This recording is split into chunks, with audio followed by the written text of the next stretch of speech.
A couple summers ago, my girlfriend and I went camping in a national forest in northern Wisconsin. And let me tell you, after what happened, we're never going back.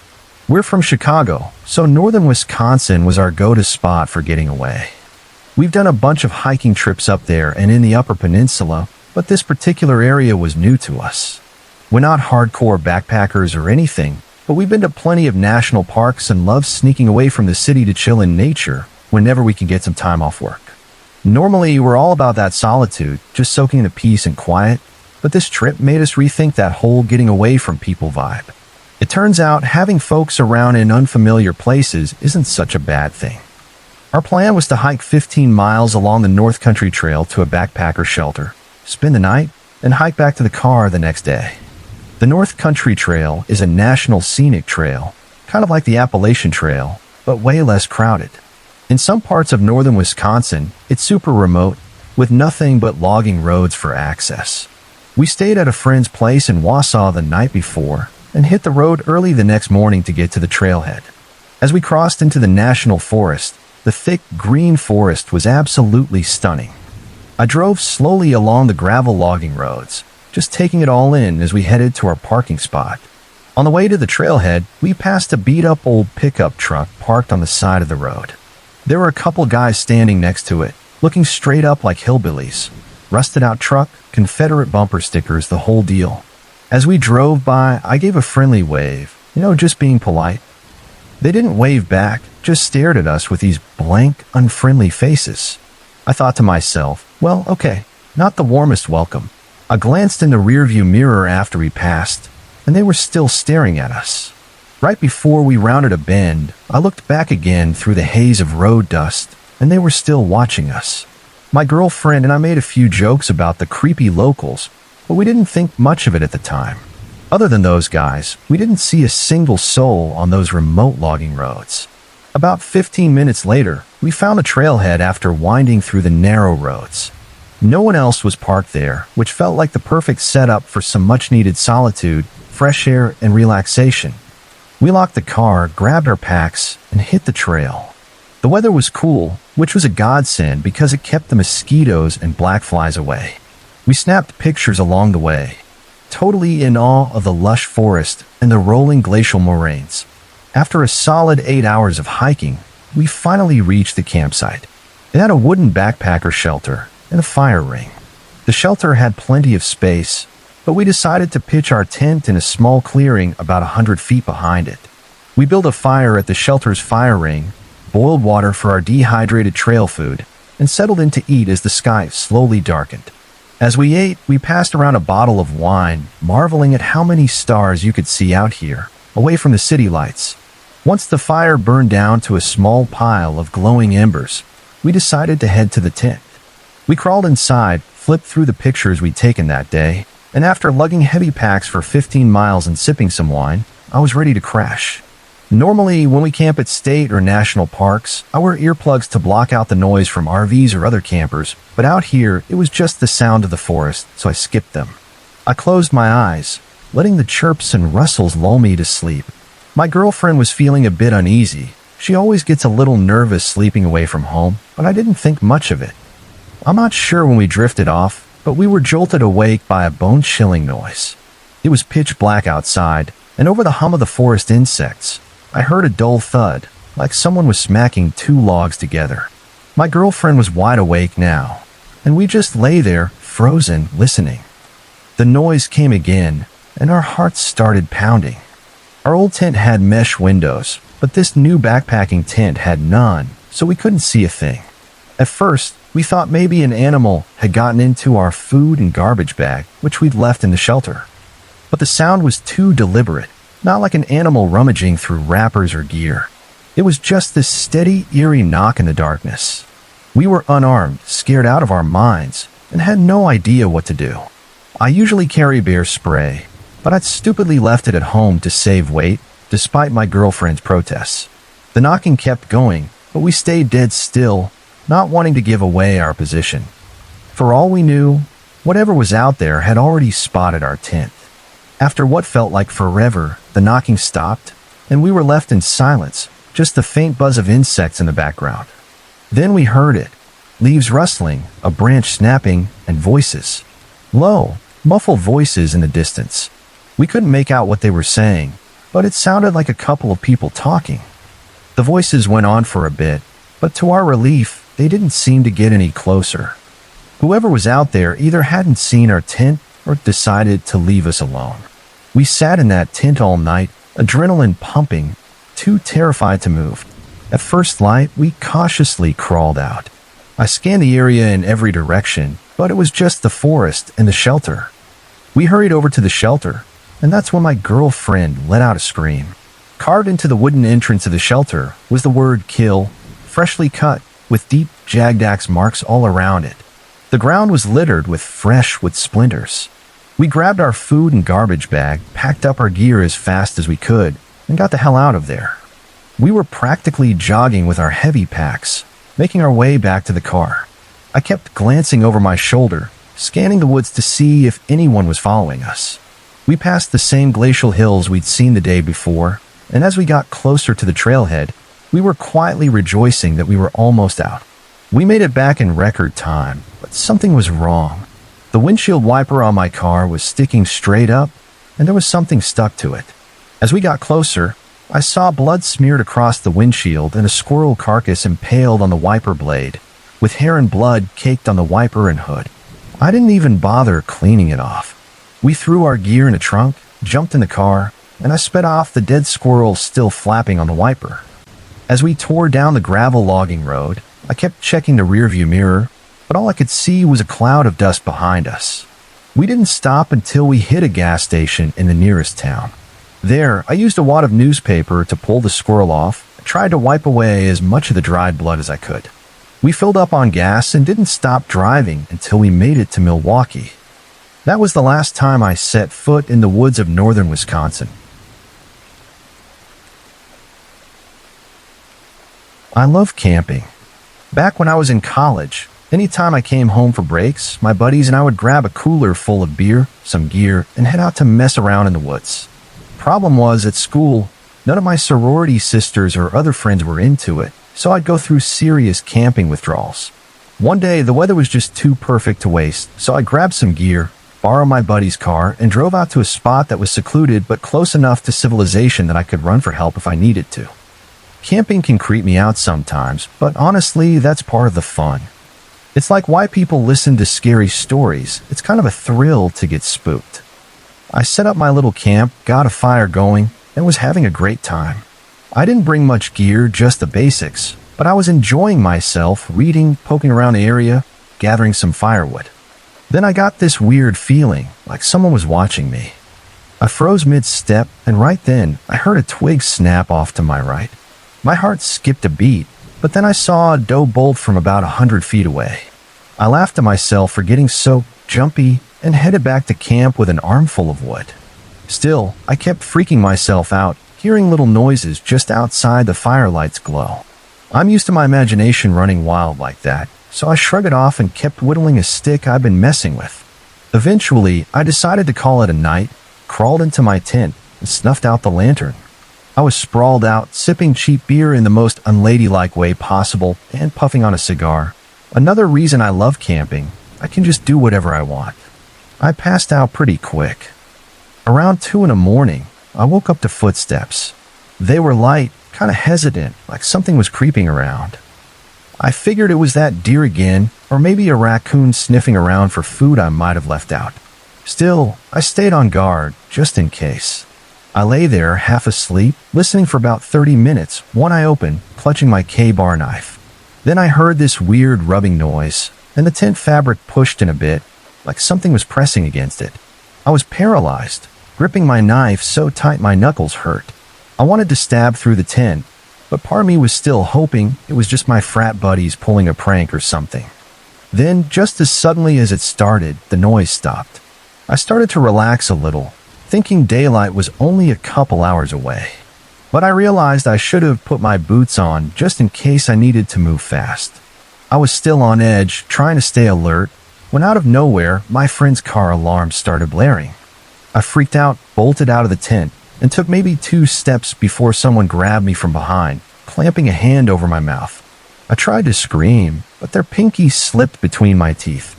They say adrenaline can make you do crazy things, and in that moment, I just bit down hard. I swear it felt like their finger just popped off. The guy screamed, yanked his hand back, and I saw the finger hit the ground. He took off running down the hill, and I sprinted in the opposite direction. I must have looked ridiculous running to the nearest house. A little sorority girl in a tank top, boxer shorts, and steel-toe boots, with blood oozing from my lip, not from the finger, but because I'd chomped my own lip in the chaos.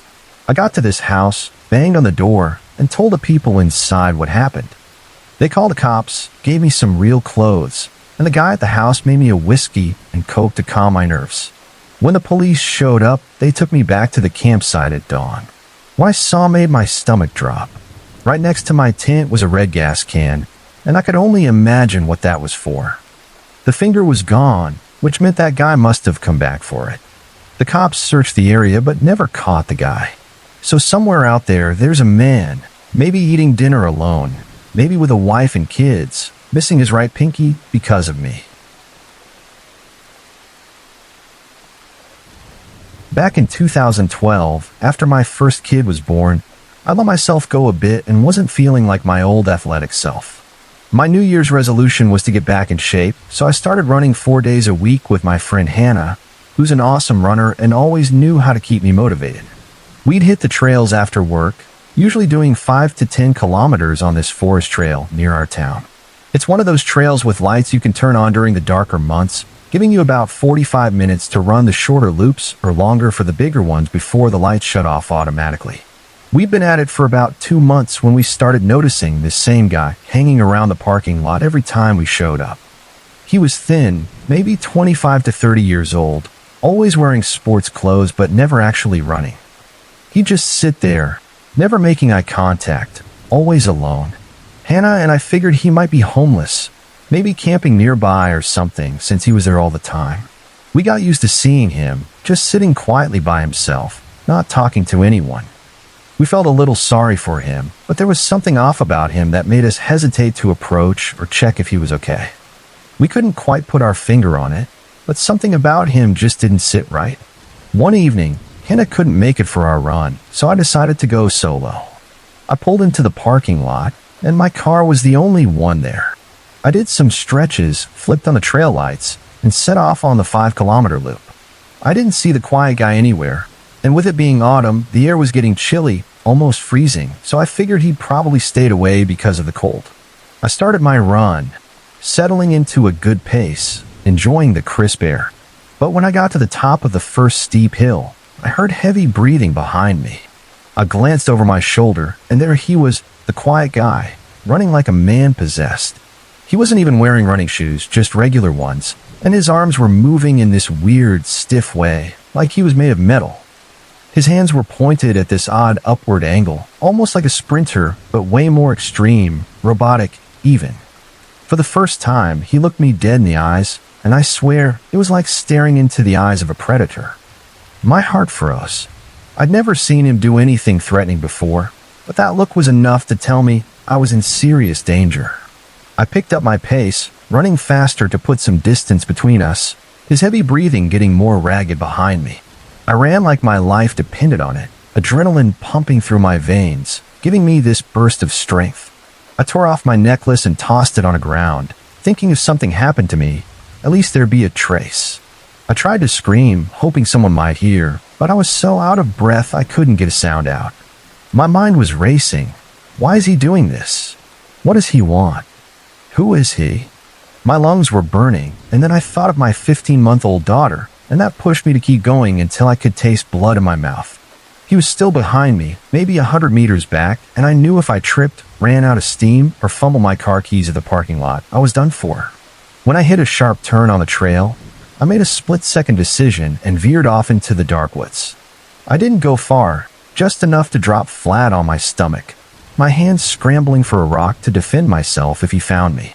Then I realized I was wearing bright running clothes with neon reflectors. Talk about feeling like a glowing target in the dark. I heard him reach the turn, but he just kept running down the trail. I let out a shaky breath and started creeping deeper into the woods, moving as quietly as I could. My heart sank when I heard rapid footsteps coming back from the trail. He must have realized I wasn't ahead and doubled back. I froze, holding my breath, praying he wouldn't hear me. I could picture him standing there, listening for any sound. After what felt like forever, I heard him mutter something in a language I didn't recognize, and then he walked off. But I wasn't taking any chances. I didn't dare go back to the parking lot, scared he'd be waiting by my car. Instead, I kept moving through the woods, knowing if I kept going, I'd eventually hit the last part of the longer 10-kilometer trail near the main road. As I was stumbling through the dark, the trail lights suddenly shut off. For a second, the darkness felt like a shield, wrapping me up in safety. But then, just moments later, they flicked back on. My stomach dropped. Either someone else had started a run, which meant help might be nearby, or he was out there searching for me, maybe even setting up to go after another lone runner. I wasn't sticking around to find out. I pushed on through the woods, tripping over roots, my clothes getting soaked from the damp underbrush. I was freezing, scratched up from branches, and exhausted, but I kept going. After what felt like an eternity, I could see the 10-kilometer trail ahead and knew I was close to the main road. I started hearing the faint hum of traffic, and relief washed over me. When I finally stumbled onto the road, I must have looked like I'd been through hell, covered in dirt, blood from small cuts on my face and arms, my neon running gear torn and muddy, and my face probably white as a ghost. I started waving and shouting like a maniac at passing cars until one stopped. A guy in his 40s with 2 kids in the back seat. He spent the next 10 minutes trying to make sense of my sobbing, incoherent story. He offered to drive me back to the parking lot, but I begged him to take me home instead. When I got home, my husband insisted on calling the police and going back to get my car. I told the cops everything, but technically, no crime had been committed, just a guy chasing me with a terrifying look in his eyes. My husband went to retrieve the car, and when he got there, the driver's side window was smashed, my phone was gone, and so was the photo of my daughter I'd had hanging from the rearview mirror. To this day, I don't know what that guy wanted or why he chased me like that. But that look in his eyes, there's no doubt in my mind he had bad intentions. A few years back, my girlfriend and I decided to tackle the southern portion of the Appalachian Trail in Virginia. We'd hiked other parts of the trail before, so we were pretty stoked to try this section, which is about 166 miles long and cuts through the George Washington and Jefferson National Forest. It's one of the more remote, less traveled parts of the trail, which was exactly what we were after. No crowds, just us and nature. We packed up our gear and headed to the start of the Virginia Creeper Trail, planning to end our journey in Damascus. By the time we'd get there, we figured we'd be more than ready to crash in our own beds. It was early October, and the leaves were turning all sorts of fiery colors, reds, oranges, yellows. The air was crisp and cool, perfect hiking weather, and the scenery was straight up gorgeous. Most of the trip was smooth sailing, just your typical hike, long days, sore feet, but loving every minute of it. But the last couple of nights, things got weird. On this part of the trail, you're supposed to camp on the trail itself or at designated shelters, but we weren't keen on running into other people. We also didn't want anyone sneaking up on us in the middle of the night, so we decided to go off script and find our own spot. After a bit of searching, we found a perfect little clearing a short ways off the trail. It felt like our own private slice of the wilderness. We set up camp, cooked some food, talked for a while, and then snuggled up in the tent to sleep. Around 2 a.m., I was jolted awake by my girlfriend shaking me. "Get your gun," she whispered, her voice trembling.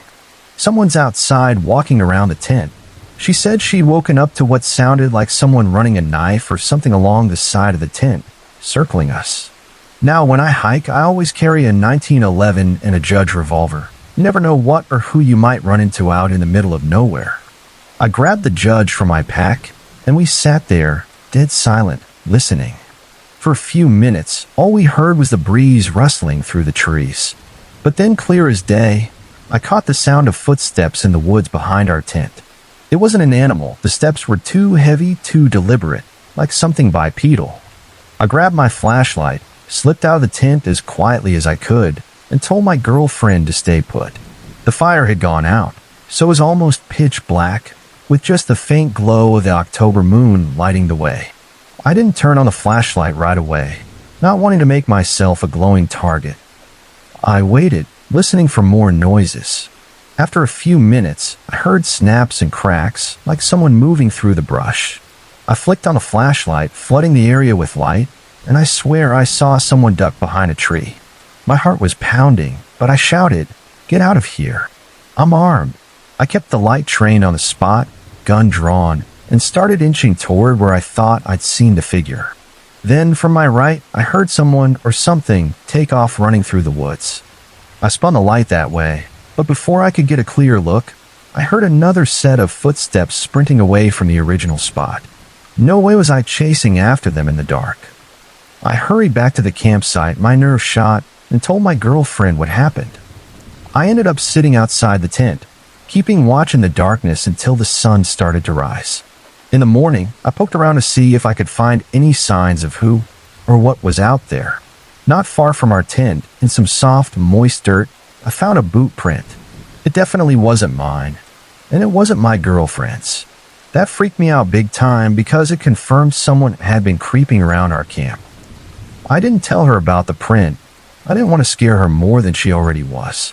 We were deep into the trail at this point, with 2 days left to go, so we packed up and hit the trail hard, moving faster than usual to cover as much ground as possible. We just wanted to feel safer. That evening, we found a new spot to camp near a cliff with a small overhang, so no one could sneak up behind us. All day, I'd had this gut feeling we were being followed. I didn't have any proof, no footsteps, no voices, but the hairs on the back of my neck were standing up. We set up camp, cooked some food, and crawled into the tent. I gave my girlfriend the 1911, showed her how to use it just in case, and kept the judge right by my side. I told her I'd sleep with one eye open if I slept at all. She eventually dozed off, but I stayed awake, listening to every little sound in the woods. I was on high alert, waiting for anything to happen. At some point, exhaustion must have gotten the better of me because I drifted off. I woke up later to the sound of someone rummaging through our stuff outside the tent. I grabbed my gun, shushed my girlfriend to keep quiet, and through the faint glow of the dying fire, I could see a silhouette moving against the tent. Someone was definitely out there. I shouted, "We're armed. Get the hell out of here." The figure froze, then dropped whatever they were holding and bolted. I burst out of the tent, gun ready, heart racing. Our gear was scattered everywhere. They'd been digging through our stuff. I walked to the edge of the woods in the direction they'd fled, toward a creek nearby with a small trail running alongside it. In the distance, I saw a flickering light like a lantern, and then 3 more lights appeared from the other side of the woods. I ran back to the tent and told my girlfriend to grab whatever she could, anything valuable, and that we were leaving right then and there. We packed up our essentials, left the tent and some other stuff behind, and hit the trail in the middle of the night. It was nerve-wracking. I kept hearing voices off in the woods, branches snapping, and I was constantly looking over my shoulder to make sure no one was coming up behind us. We hadn't seen another hiker the entire trip, so it really felt like we were on our own, in serious danger.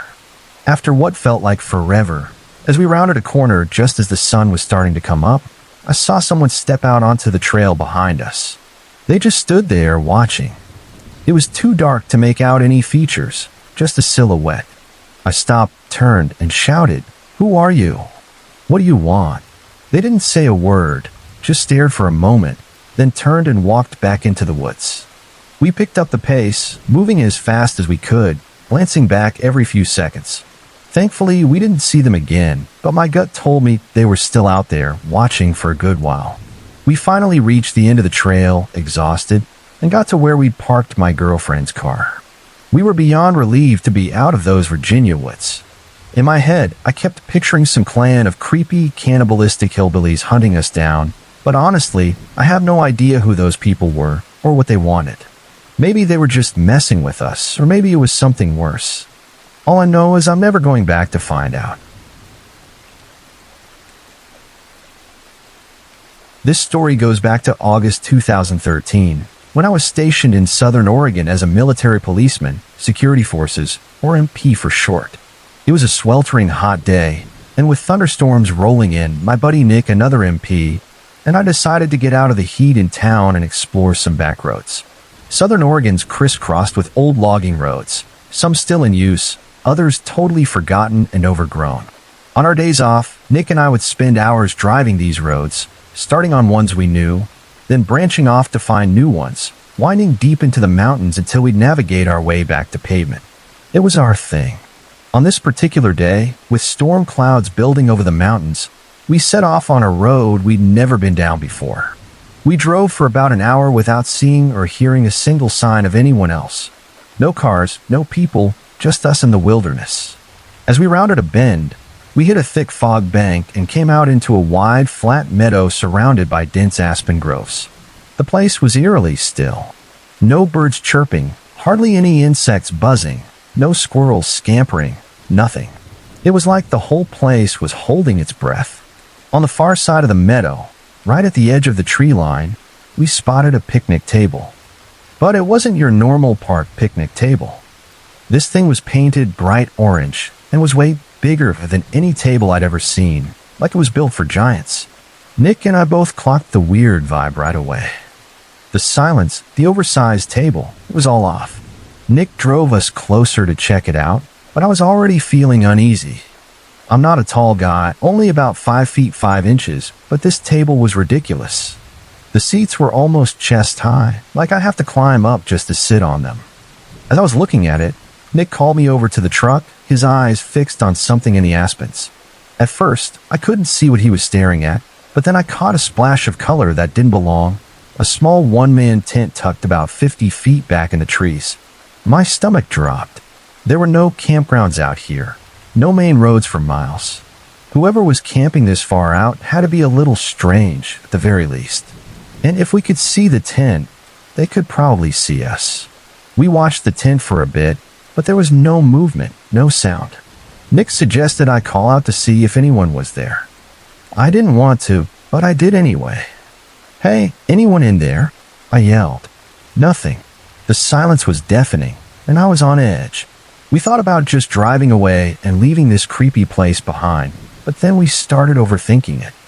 What if someone was hurt in there? What if it was something worse, like a body or a kidnapping?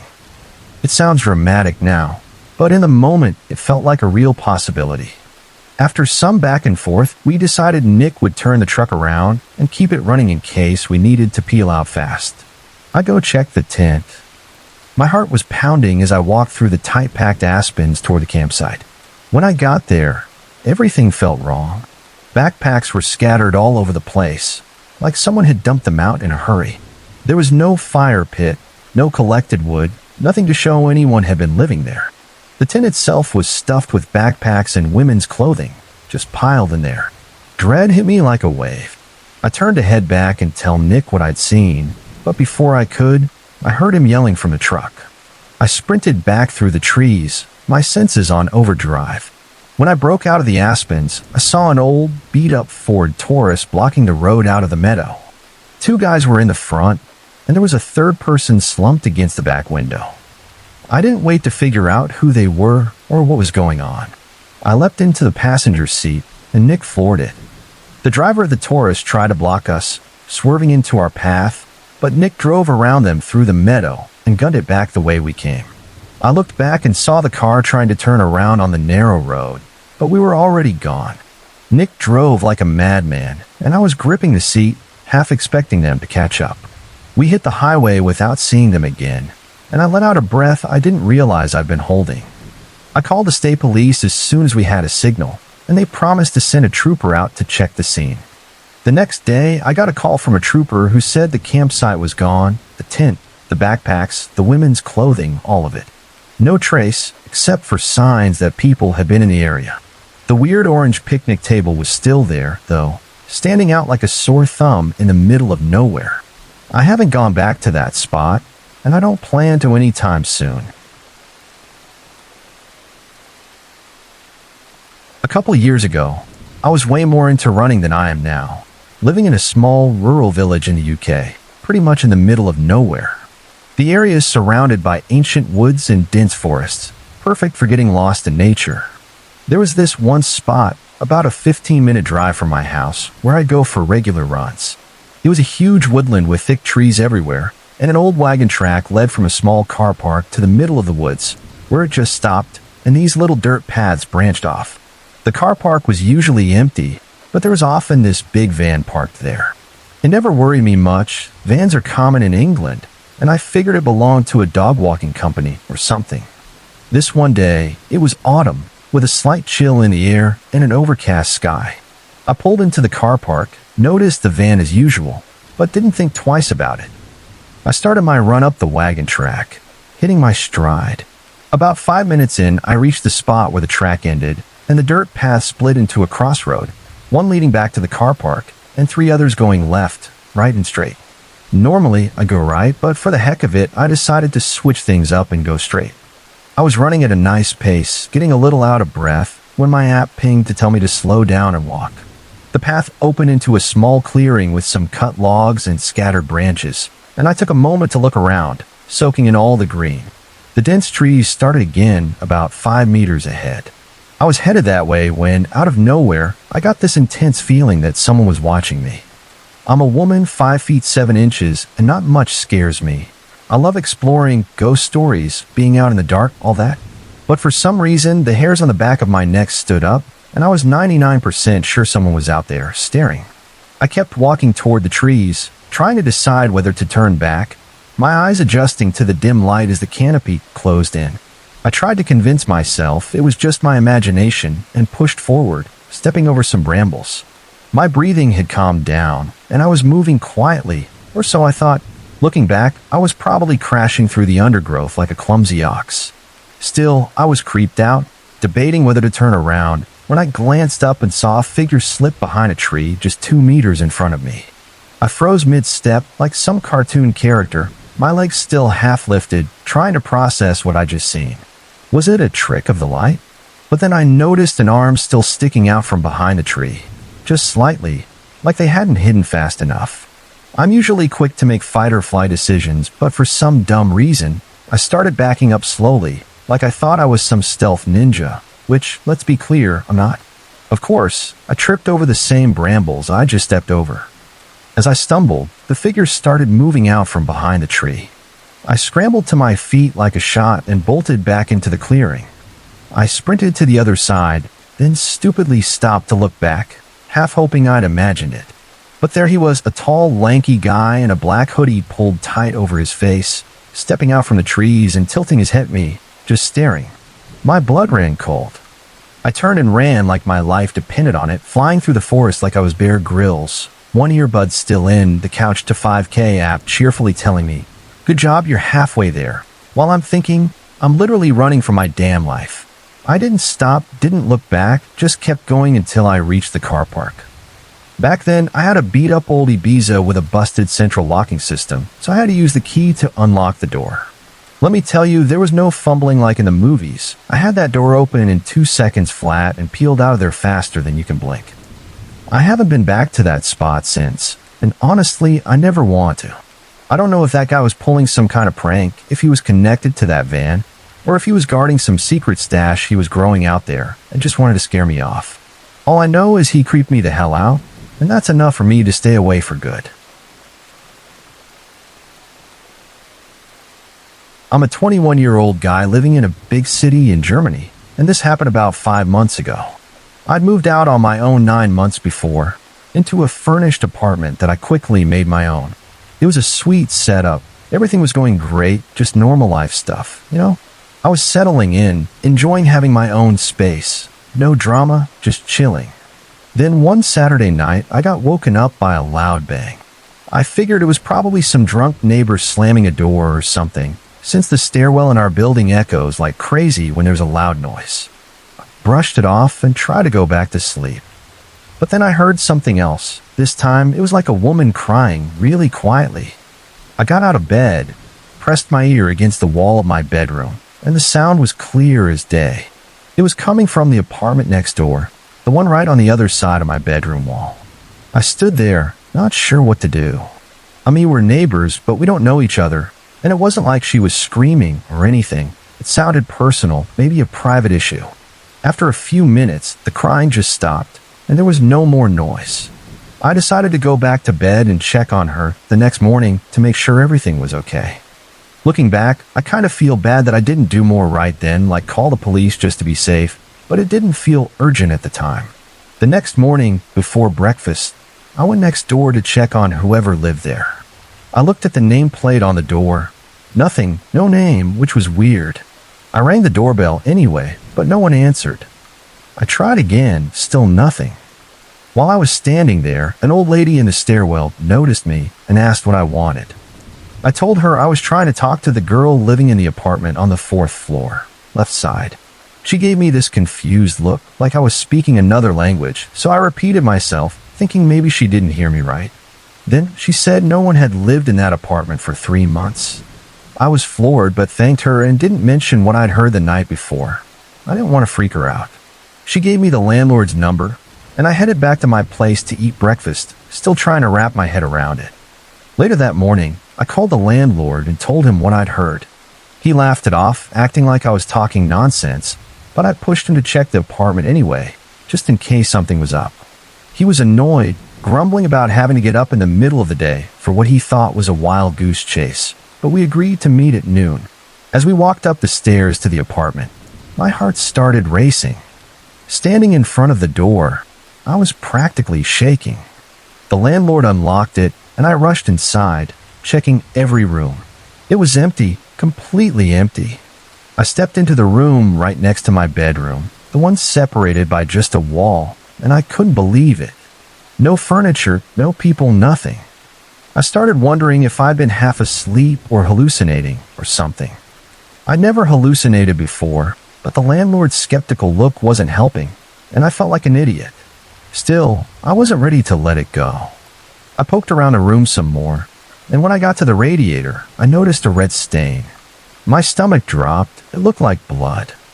I called the landlord over, and he brushed it off, saying it was probably just paint or something. I insisted he call the police to be sure.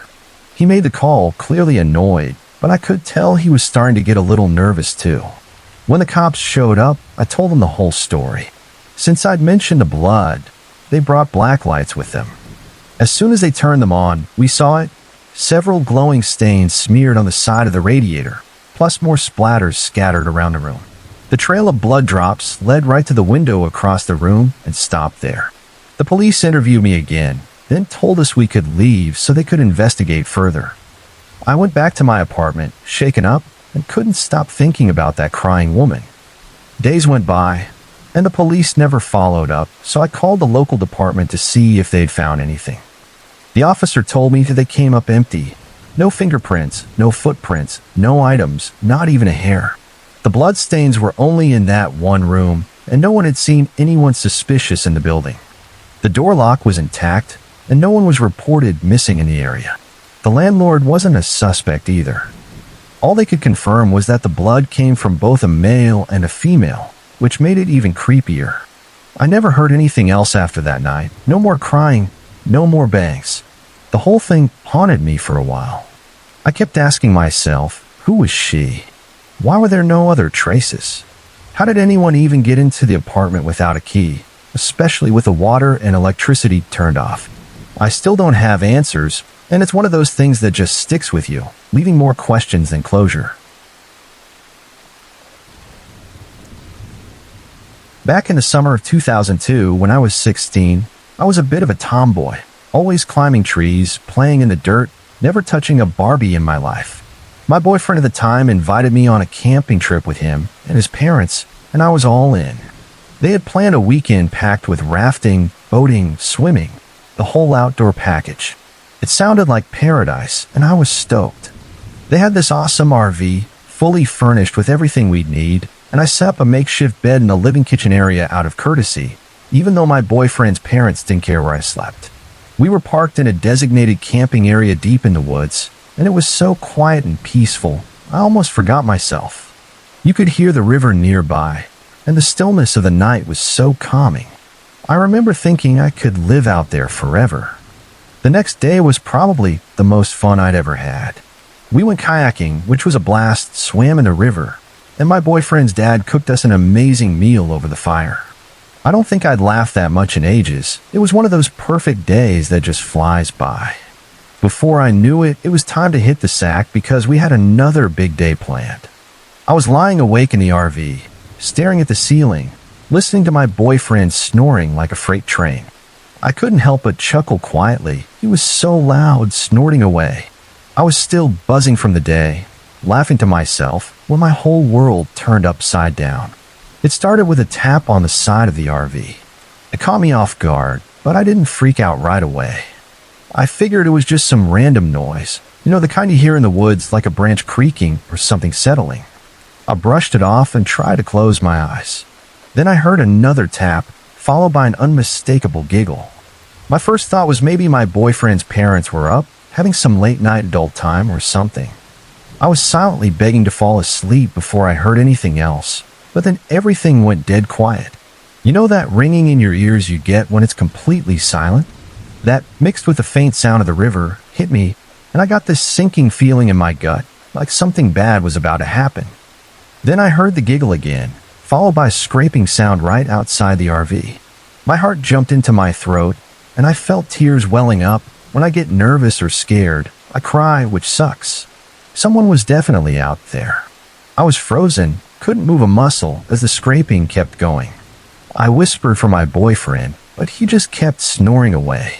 I was lying about 5 feet from the main door. There was another emergency door at the back of the RV, and I kept my eyes glued to the little square window in the main door, praying no one would come through. My heart was pounding so hard I thought I might have a heart attack. I tapped my chest, trying to calm myself down. When I saw it, a small, delicate-looking hand appear in the window, like it was reaching out of the darkness. It was definitely a girl's hand, with those fake press-on nails you'd see at any Walmart. But that didn't stop me from nearly losing it. I sat up and started screaming, full-on wailing. My boyfriend's parents stumbled into the room, bleary-eyed, as I pointed at the door, still freaking out. His dad went to open it, but before he could, there was a loud crash. He fell back, collapsing onto the couch, out cold. Rocks were scattered on the floor, like someone had thrown them through the window. My boyfriend finally woke up shouting, while his mom went nuts trying to help her husband. I was still screaming in total shock. When I finally stopped, I heard this hysterical laughter from outside, followed by heavy footsteps on the roof of the RV. Then a high-pitched, nasally voice called out, "They're on the roof," in this teasing, mocking tone. The RV started rocking, like someone was jumping up and down on it, and then there was another crash as someone slammed against the doorframe. The girl outside was shrieking and laughing, mimicking my screams. None of us had cell phones back then, so we were stuck. My boyfriend's dad came to, grabbed a gun from one of the cabinets, flung open the door, and charged out into the darkness. The prancing on the roof stopped instantly, and the girl's shrieking cut off like someone flipped a switch. Everything went silent. I glanced at my boyfriend, and behind him, through the window, I saw a face, a man with a hood pulled over his head, but I could make out the outline of a beard. He raised a gloved hand and waved at me, slow and deliberate. I yanked my boyfriend away from the window and started screaming again. His dad rushed back inside, asking what was wrong. I pointed at the window, but when I looked, the man was gone. We piled into the RV and drove out of that campsite that night, one window smashed from the rocks. My boyfriend's dad went to the hospital with a minor concussion from where he'd been hit. The next morning, his parents called the police, who searched the area but found nothing. No traces, no other reports. I had to go to counseling and therapy for about 2 years after that because I couldn't sleep without nightmares. The stress was so bad that my boyfriend and I ended up breaking up. Eventually, I started getting better, but then while I was in university, some friends and I went to see a new movie called The Strangers. It was so eerily similar to what I'd been through that I had a panic attack right in the theater and had to go to the hospital. A few months later, I read a newspaper article about a woman who'd been arrested at a campsite not far from where we'd been that summer. She'd been caught vandalizing tents and RVs. There was no picture, so I don't know if it was the same girl, but it made me wonder. As of 2012, I was out of therapy and the nightmares had stopped, but I've got a few guns of my own now. If you knock on my door in the middle of the night, you better have a damn good reason, and you better stay the hell off my roof. The quiet hit me first, like a wall, and it just felt too loud. I was standing on the Appalachian Trail, miles of wild forest all around me. Just moments before, I'd been taking a water break, enjoying the tall trees and the occasional bird chirping.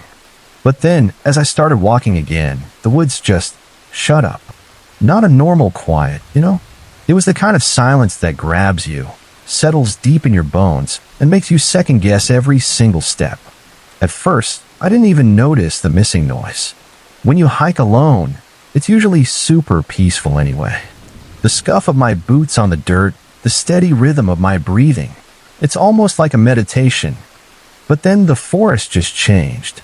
The birds stopped singing, the leaves stopped rustling, and even the wind seemed to hold its breath.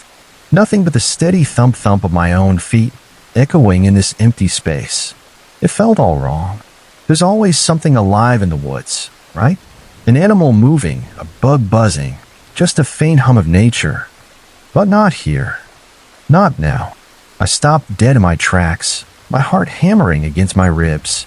Maybe it was all in my head. Maybe this kind of quiet was totally normal, just a weird moment on the trail. I looked all around me, scanning the endless green canopy and the shadowed tree trunks, looking for anything at all, to explain this creepy stillness. Nothing moved. I shook my head, trying to push the bad feeling away. "Relax, Emma," I whispered to myself, pulling my pack straps tighter. "You've done this before. It's just nature. Enjoy it." But as I kept walking, my eyes darted back and forth between the trees, like I was expecting something to just jump out at me. That silence felt like it was glued to my back, a shadow just creeping along behind my shoulder. Every now and then, I swore I heard something, a distant crunch of leaves or a tiny snap of a twig.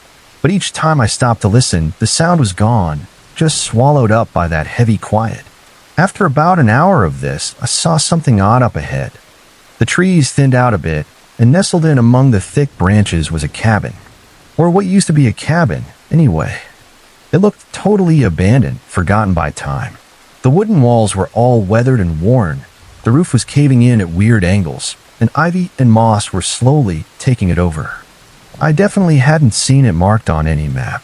My curiosity started fighting with this growing sense of dread that had been nagging at me since the quiet started. But hey, I know my way around the woods, and sometimes curiosity just wins out. I walked up carefully, the tightness in my chest getting worse as I got closer. The ground around the cabin was a mess of old clothes, shirts, pants, even just one hiking boot, all just thrown around in the dirt like someone had ripped them off in a hurry. I knelt down, picking up a torn flannel shirt. It was damp and cold, like it had been sitting out here for days, maybe even longer. Who just leaves clothes like this, and why? A chill went through me that had nothing to do with the cool air.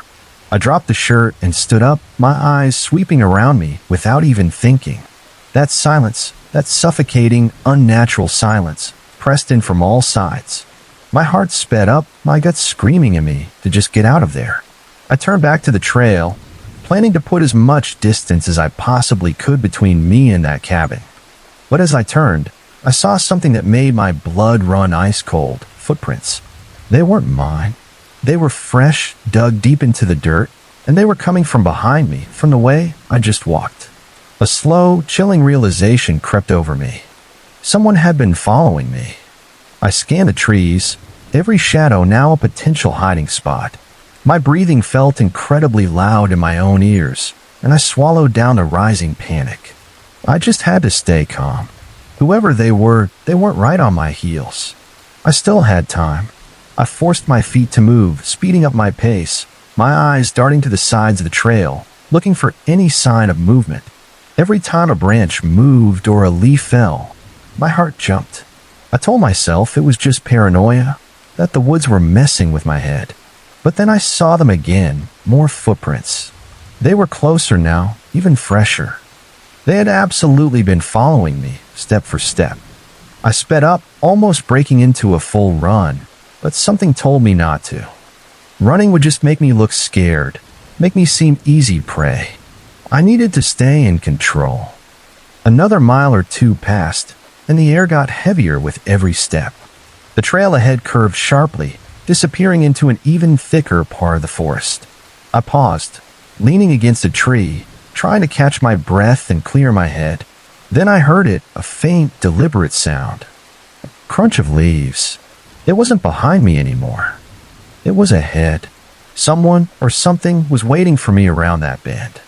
I backed away slowly, adrenaline pumping through my veins. There was no way to go forward without walking straight into whatever was there. I turned, scanning the trees behind me. There had to be another way out of here. That's when I saw it, movement just to my left, right at the edge of the trail. A shadow, slipping silently between the trees, too fast for me to really see it. My stomach dropped. Whoever it was, they weren't far. They were watching, waiting, stalking me like I was their next meal.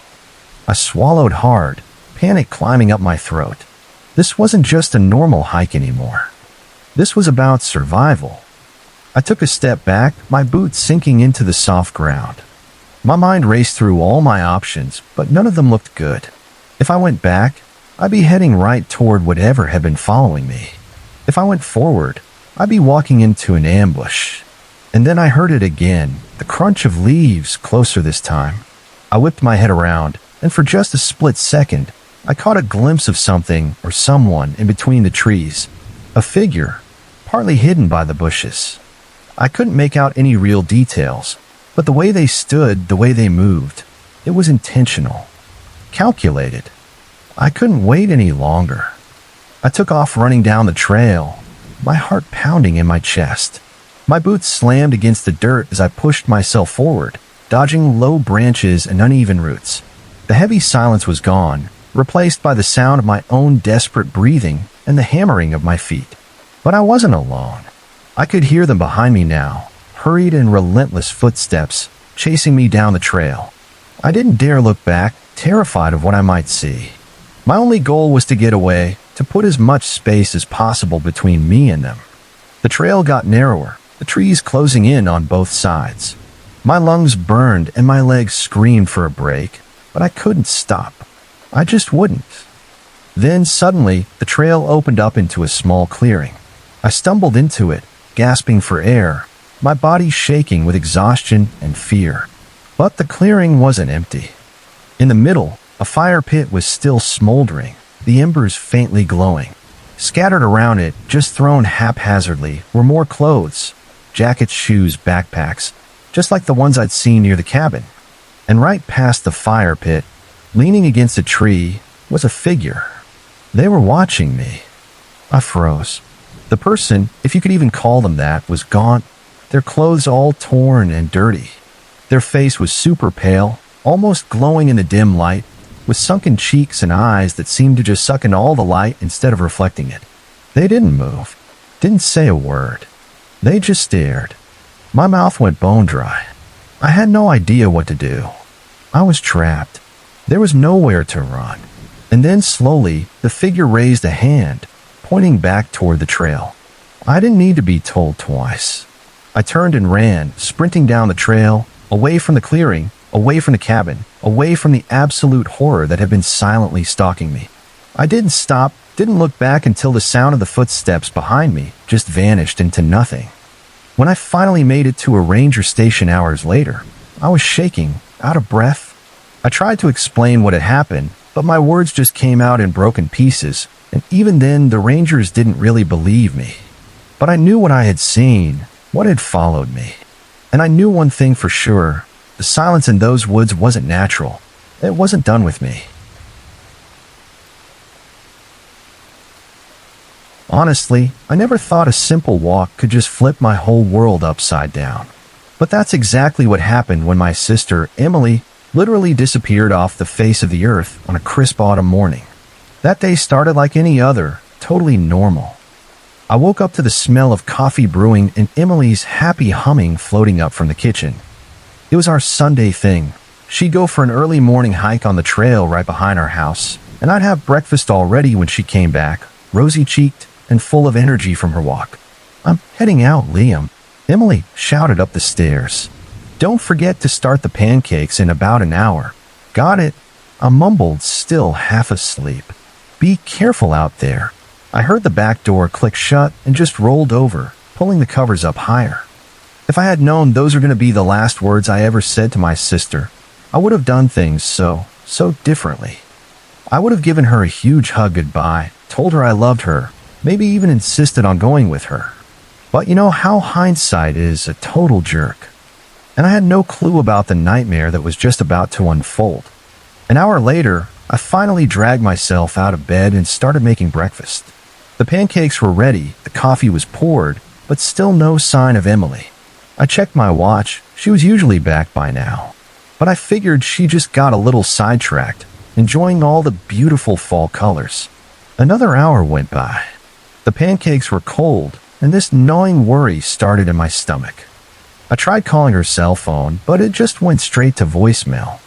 That was so not like Emily. She always kept her phone charged and on her, just in case. By early afternoon, I just couldn't shake the feeling that something was really, truly wrong. I called the local police, but they told me to chill out and wait 24 hours before filing a missing person report. Frustrated and honestly pretty scared, I decided to go retrace Emily's steps myself. The trail behind our house winds through this super dense forest, a crazy beautiful mix of red and gold leaves making this thick canopy overhead. Usually, I find it gorgeous and totally peaceful. But that day, every shadow looked menacing, every little rustle of leaves felt like it could be a clue or a threat.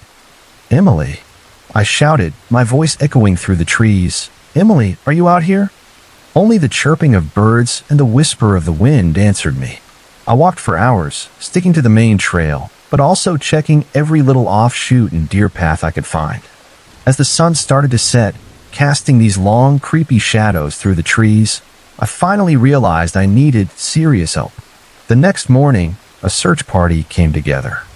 Friends, neighbors, and local volunteers all fanned out through the forest, yelling Emily's name and looking for any sign of her. Police dogs sniffed her jacket, then led their handlers down the trail, only to abruptly lose the scent about 2 miles in.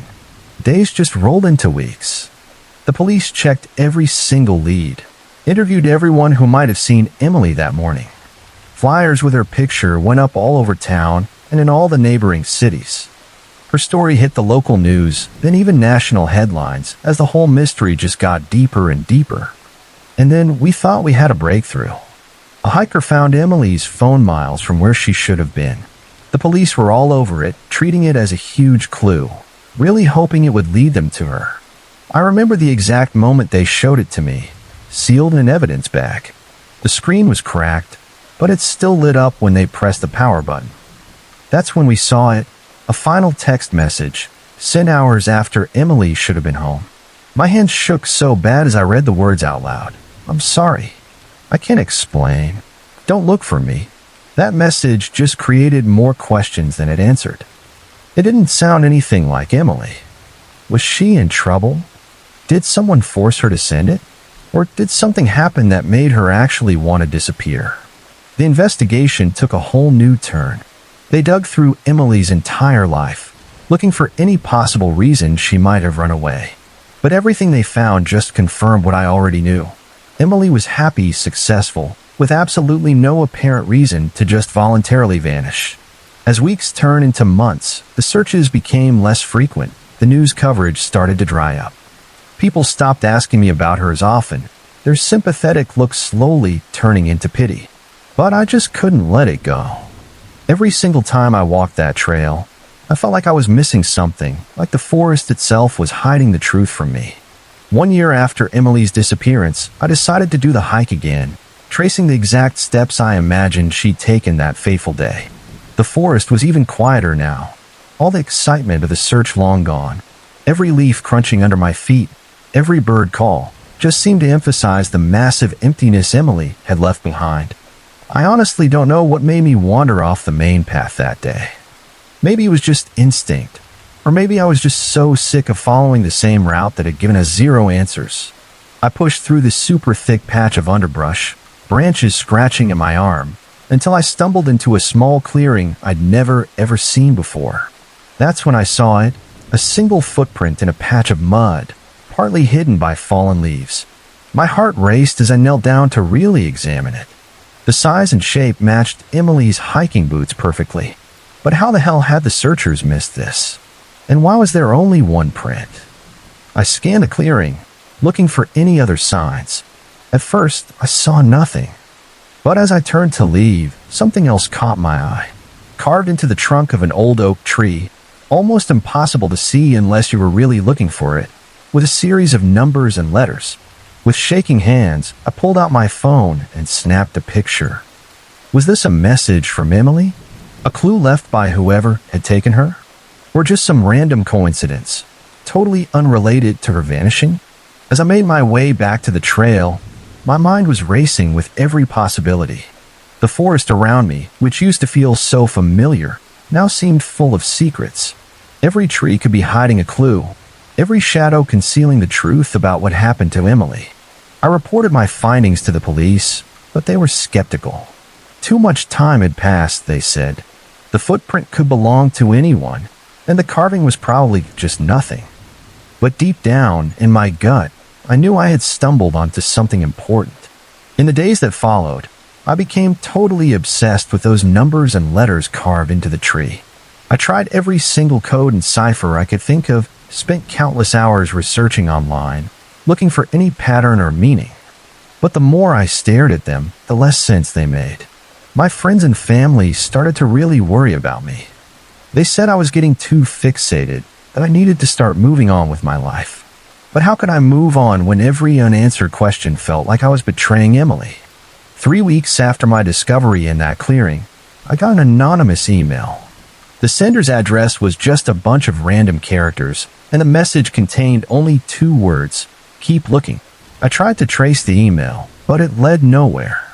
I reported it to the police, but they just said there wasn't enough to go on. To them, it was probably just a cruel prank. To me, it was hope, tiny and fragile, but hope nonetheless. Now, as I sit here writing all this out, I can see the forest through my window. The same trees Emily and I climbed as kids, the same paths we explored together. Somewhere in those woods, I'm absolutely convinced, lies the answer to her disappearance.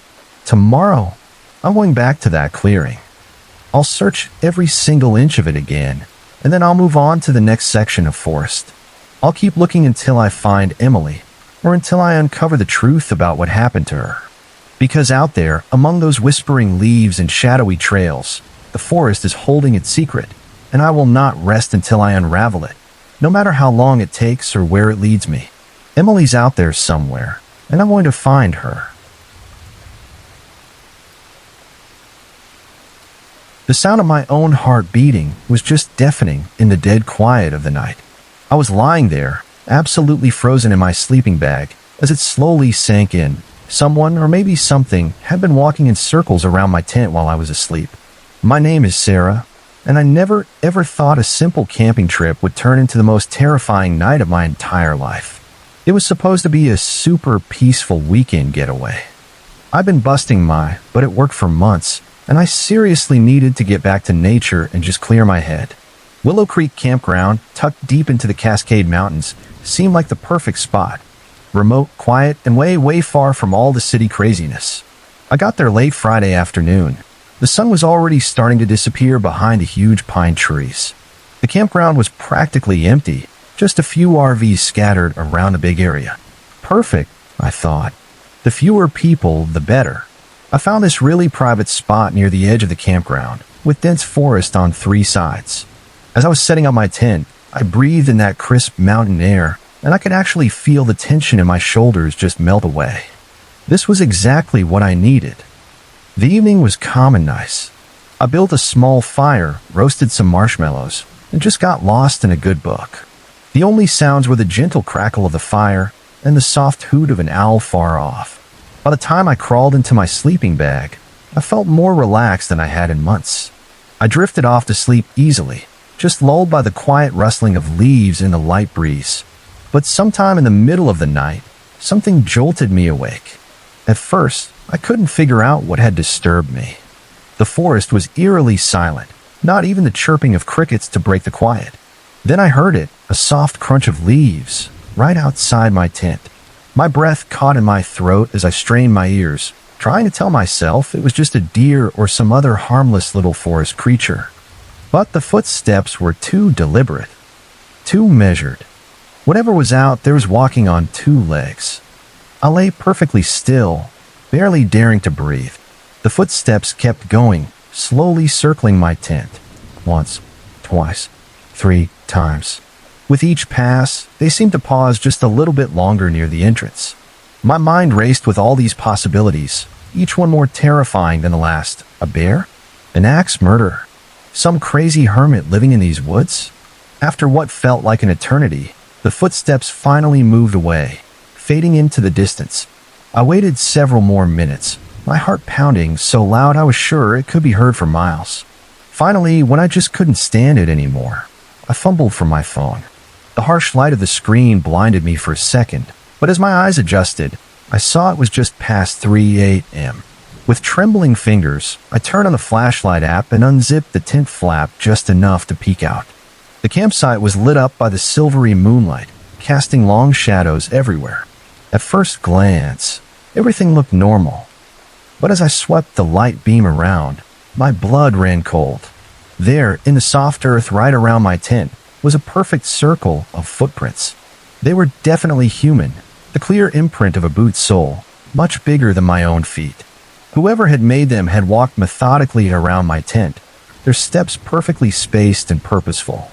The prints led off into the forest, disappearing into the shadows between the trees. I zipped the tent closed with shaking hands, my mind just spinning. What was I supposed to do? Stay put and hope whoever it was didn't come back? Make a break from my car? Try to call for help, even though I knew my cell service was pretty terrible out here? As I was trying to decide, twigs snapped in the forest, unnaturally loud in the silence. My head snapped toward the sound, and I caught a quick glimpse of movement right at the edge of the tree line. Was it just a shadow, or had I actually seen a figure duck behind a tree? I held my breath, straining my eyes to see through the darkness. For a long moment, nothing moved. Then, super slowly, a shape appeared from behind a massive pine tree.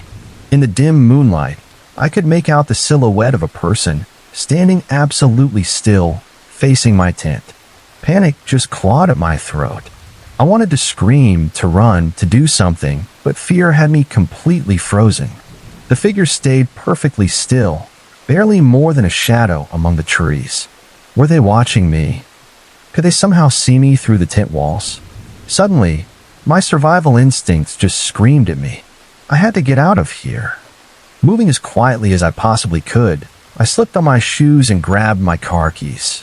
My hands were shaking so bad I could barely open the tent zipper, but I managed to open it just enough to squeeze through. The cool night air hit me like a slap in the face as I popped out. I risked one more quick look toward the tree line, but the figure was gone. Had I just imagined it? No. The footprints were still right there, a chilling reminder that this was all too real. I made a mad dash for my car, not daring to look back. Just as I reached for the door handle, a blood-curdling scream ripped through the night. It was unlike anything I'd ever heard before. Not quite human, not quite animal. The sound seemed to come from everywhere and nowhere at once, just echoing through the trees. I fumbled with my keys, dropping them in my panic. As I bent down to pick them up, movement caught my eye. There, reflected in the car's side mirror, was a dark shape emerging from the forest behind me. My fingers closed around the keys just as I heard the unmistakable sound of footsteps approaching rapidly. I yanked the car door open and threw myself inside, slamming it shut and jamming the key into the ignition. The engine roared to life, headlights cutting through the darkness, and there, lit up in the beams, was a figure standing directly in front of my car. It was a man, or at least something that looked like a man. He was tall and gaunt, dressed in raggedy clothing that might have once been a park ranger's uniform. But it was his face that made my blood run cold. It was unnaturally pale, almost glowing in the headlights, with sunken cheeks and eyes that seemed to just absorb the light instead of reflecting it. For a split second, our eyes met. A smile spread across his face, showing teeth that were way too sharp to be human. Then, faster than I thought possible, he darted to the side and disappeared into the shadows. I slammed the car into reverse, tires spinning on the gravel as I backed out of the campsite. I didn't stop to grab my stuff or even close the tent. All I could think about was putting as much distance as possible between me and this place. As I sped down the winding forest road, my mind was racing. Who was that man? What did he want? And most disturbingly, how had he moved so unbelievably fast? I drove for hours, not stopping until the first rays of sunlight started to peek over the horizon. Only then, as I pulled into a bustling truck stop, did I finally feel safe enough to actually breathe. My hands were still shaking as I called the police to report what had happened. They took my statement, but I could tell from their tone that they didn't quite believe me. They promised to send someone to check out the campground, but warned me that without any real evidence, there wasn't much they could do. I never went back to get my abandoned camping gear. Whatever that thing in the woods was, it could keep my tent and sleeping bag as a souvenir.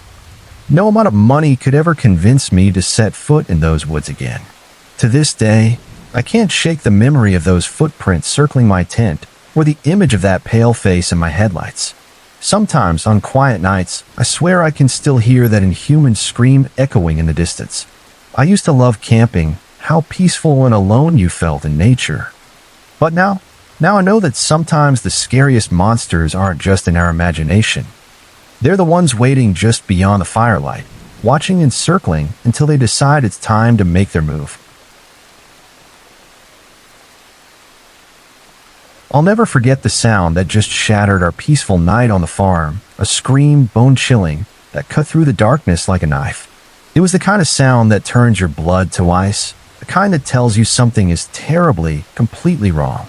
Little did I know, that scream would be the last time I'd ever hear my father's voice. My name's Sarah, and I grew up on a small farm in rural Nebraska. It was just me, my mom, and my dad, John. We weren't rich, not by a long shot, but we had each other and the land. And that was enough. At least, it was until that fateful night when everything changed. It was a Tuesday in late October. The harvest was all done, and there was a real chill in the air that hinted winter was coming. I was up super late studying for a biology test when I heard it, that awful scream, followed by a loud crash from the direction of our barn. I shot upright in my chair, my heart pounding. "Dad," I called out, but there was no answer. I ran to my parents' room, finding my mom already awake and looking super worried. "Did you hear that?" she asked, her voice trembling. I just nodded, couldn't even speak. We both knew Dad sometimes went out to check on the animals at night if he heard something strange. Without a word, we grabbed flashlights and hurried outside. The night was pitch black, the kind of darkness that just seems to swallow up the beam of a flashlight. As we got closer to the barn, I could hear the animals inside. They were restless, making more noise than usual. "John," Mom called out, her voice echoing in the still night air. "Honey, are you okay?" Silence. Just the sound of our own ragged breathing and the nervous shuffling of the animals in the barn. We reached the barn door and found it slightly ajar. Mom pushed it open, the hinges groaning eerily. The smell hit us first, the familiar scent of hay and animals, but then there was something else, something metallic that made my stomach churn. Our flashlight beams danced across the inside of the barn. Everything looked normal at first glance, the cows in their stalls, the hay bales stacked neatly against the wall. But then I saw it, Dad's toolbox, completely flipped over on a floor, wrenches and screwdrivers scattered everywhere. "John," Mom's voice was totally panicked now. We split up, searching every corner of the barn, calling out for Dad. But he wasn't there. He wasn't anywhere. The next few hours were a total blur. We called the police, and pretty soon our quiet farm was swarming with deputies and search dogs. They combed every single inch of our property, but found nothing. No signs of a struggle, no blood, no Dad. It was like he had just vanished into thin air. The days that followed were the hardest of my life. Mom and I barely slept, jumping at every sound, hoping against hope that it was Dad coming home. The police asked endless questions. Did John have any enemies? Any reason to run away? Was he involved in anything illegal? The answers were always the same. No, no, and no.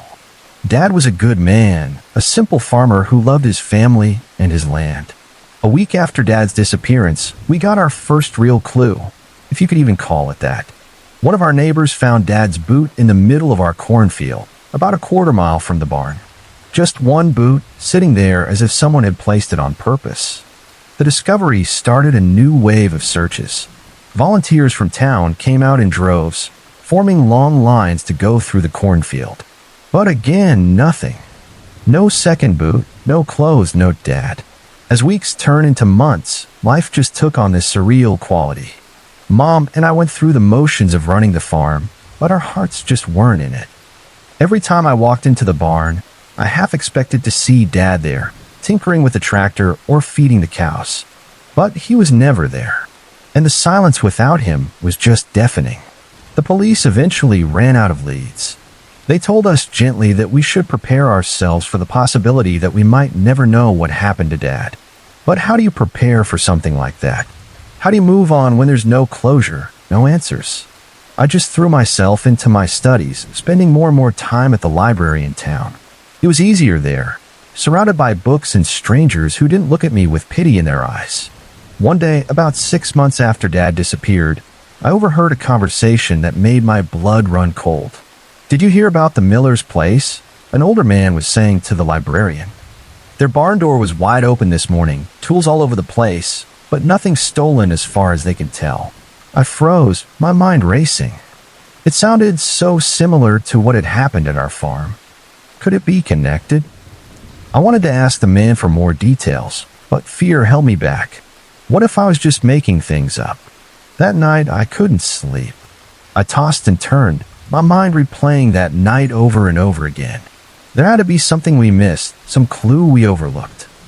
As the first light of dawn crept through my window, I made a decision. I was going to solve this mystery, no matter what it took.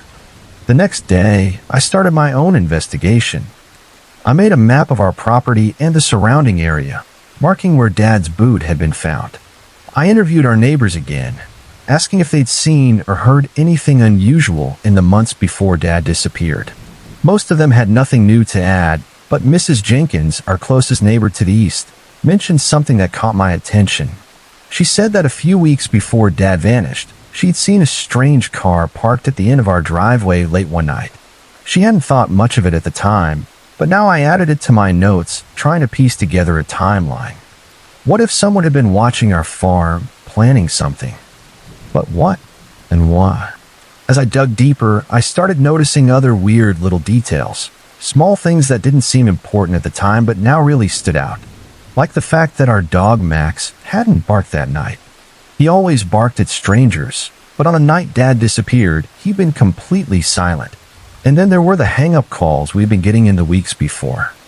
Mom had brushed them off as telemarketers, but what if they were something much more sinister?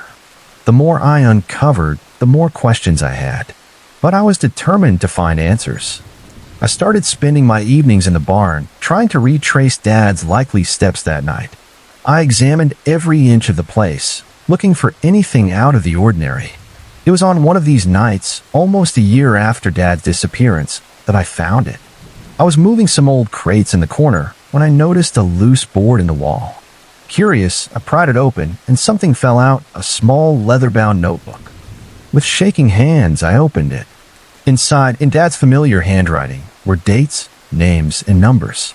Most of it meant nothing to me, but one name just jumped out, Robert Carlyle. I recognized it as the name of a man Dad had argued with at the farmer's market a few months before he vanished. Suddenly, I felt like I was on the verge of something big. What was in this notebook? Why had Dad hidden it? And what did Robert Carlyle have to do with any of this? I wanted to run to Mom to show her what I'd found, but something stopped me. A voice in my head warned me to be super careful, to keep this to myself until I understood more. As I sat there in the silent barn, clutching Dad's secret notebook, I felt a mix of excitement and fear. I was closer than ever to figuring out the mystery of his disappearance, but I also felt like I was stepping into something really dangerous. The barn creaked around me, and for a moment, I could almost hear Dad's voice, warning me to be careful. But I'd come too far to turn back now. Whatever secrets this notebook held, whatever truth lay behind Dad's disappearance, I was going to find out. I tucked the notebook into my jacket and stood up, taking one last look around the barn. Somewhere out there, the truth was waiting, and I was going to find it, no matter where it led me or what it cost me. Because Dad was out there somewhere, and I wasn't going to rest until I brought him home. It's actually funny how fast a chill, peaceful hike can turn into something else entirely. One minute you're just soaking in all the nature sounds, the birds chirping, the wind rustling in the trees. The next, the whole world just goes dead silent, like someone hit a mute button on everything around you. That's exactly what happened to me that day, right when I thought I was finally starting to de-stress from all the chaos in my life. I've been hiking alone for a few days, just me and my backpack, trying to clear my head. The Appalachian Trail has always been my go-to when I needed to get away, and this time was no different. The woods just have a way of resetting my brain, making my problems feel so much smaller. But as I got into a more remote part of the trail, way out of the way from all the usual weekend crowds, things started to feel off. It wasn't anything I could really point to at first, just this subtle shift in the air, like the whole forest was holding its breath. I just shrugged it off, figured it was just me getting too deep in my own head. But then I saw it, a backpack just lying on the ground halfway off the trail, like someone had just tossed it there in a hurry. It made no sense. You don't just leave your gear like that out here, not unless something's seriously wrong. I hesitated, just standing there staring at it for a moment too long. My gut was screaming at me to just keep walking, to not get involved. But curiosity, or maybe some sense of duty, just got the better of me. I stepped off the trail and crouched down next to the backpack. It looked pretty beat up, dirt-stained, with the zipper half open and some clothes poking out. I reached for it, thinking maybe I could find some ID, or even a note that would explain why it was just abandoned there. But as soon as my fingers touched it, I got this really weird feeling, like I was intruding on something I definitely shouldn't be. Still, I unzipped the main pocket. Inside were all the usual things, a water bottle, a few protein bars, a map folded messily in the side compartment. But what really caught my eye was a small notebook tucked at the bottom. It was small, weathered, with frayed edges, like it had seen better days for sure. I pulled it out and flipped through the pages. It wasn't exactly a journal, more like someone's thoughts scribbled down super fast. The handwriting was all over the place, some pages neat, others shaky, like the person had been in a huge hurry or totally panicked. Most of it didn't make much sense, just random notes about the trail, mentions of someone named Chris. But then, near the end, I found something that made my skin absolutely crawl. In big, bold letters, practically gouged into the paper like the person had pressed down way too hard, was a single word, help. And right underneath it, a really rough drawing of an arrow, pointing deeper into the woods. I stood up, my heart thudding in my chest. Someone was clearly in big trouble, but there was no sign of them now, just their abandoned backpack and that desperate plea scribbled in a notebook. I glanced around, suddenly feeling like I wasn't alone anymore. The trees felt like they were pressing in on me, their shadows longer than they had any right to be this early in the afternoon. I should have turned back. Every fiber of my being was screaming at me to just leave it alone, to pretend I hadn't seen anything. But instead, I started following the direction the arrow pointed. The path wasn't clear, barely even a hint through all the undergrowth. The further I went, the more overgrown it got, until it wasn't even a path anymore, just a line of broken branches and flattened grass. I wasn't even sure what I was looking for, another sign, maybe, or some clue that would explain the backpack and the cry for help. But all I found was more silence.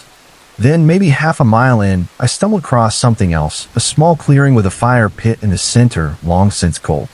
And right next to it, a pair of boots, just sitting there like someone had taken them off and walked away barefoot. Except there were no tracks, no sign of anyone leaving the clearing at all. I stared at those boots for a long moment, the hairs on the back of my neck standing straight up. There was something seriously wrong with this place, something I couldn't explain, but I could feel it deep in my gut. I stepped closer, my eyes scanning the ground for any hint of what might have happened here. That's when I noticed the marks. They were faint at first, barely visible unless you were really looking for them. Small, jagged scratches in the dirt around the fire pit, like something heavy had been dragged. I knelt down, running my fingers over the marks. They led away from the clearing, towards a dense thicket of trees just beyond. I stood up, every instinct telling me to just leave, to turn back while I still could. But something just pushed me forward, this terrible curiosity gnawing at my insides. I followed the marks through the trees, my breath coming faster now, the silence around me growing heavier with each step. After maybe 50 yards, the marks just vanished, swallowed by the undergrowth. But by then, I didn't even need them. I could smell it, the awful stench of something rotting. I slowed my pace, my stomach churning. The smell got stronger as I pushed through the last line of trees, and when I came out on the other side, I froze. There, lying in the middle of a small open space, was a body. I stumbled back, my hand flying to my mouth.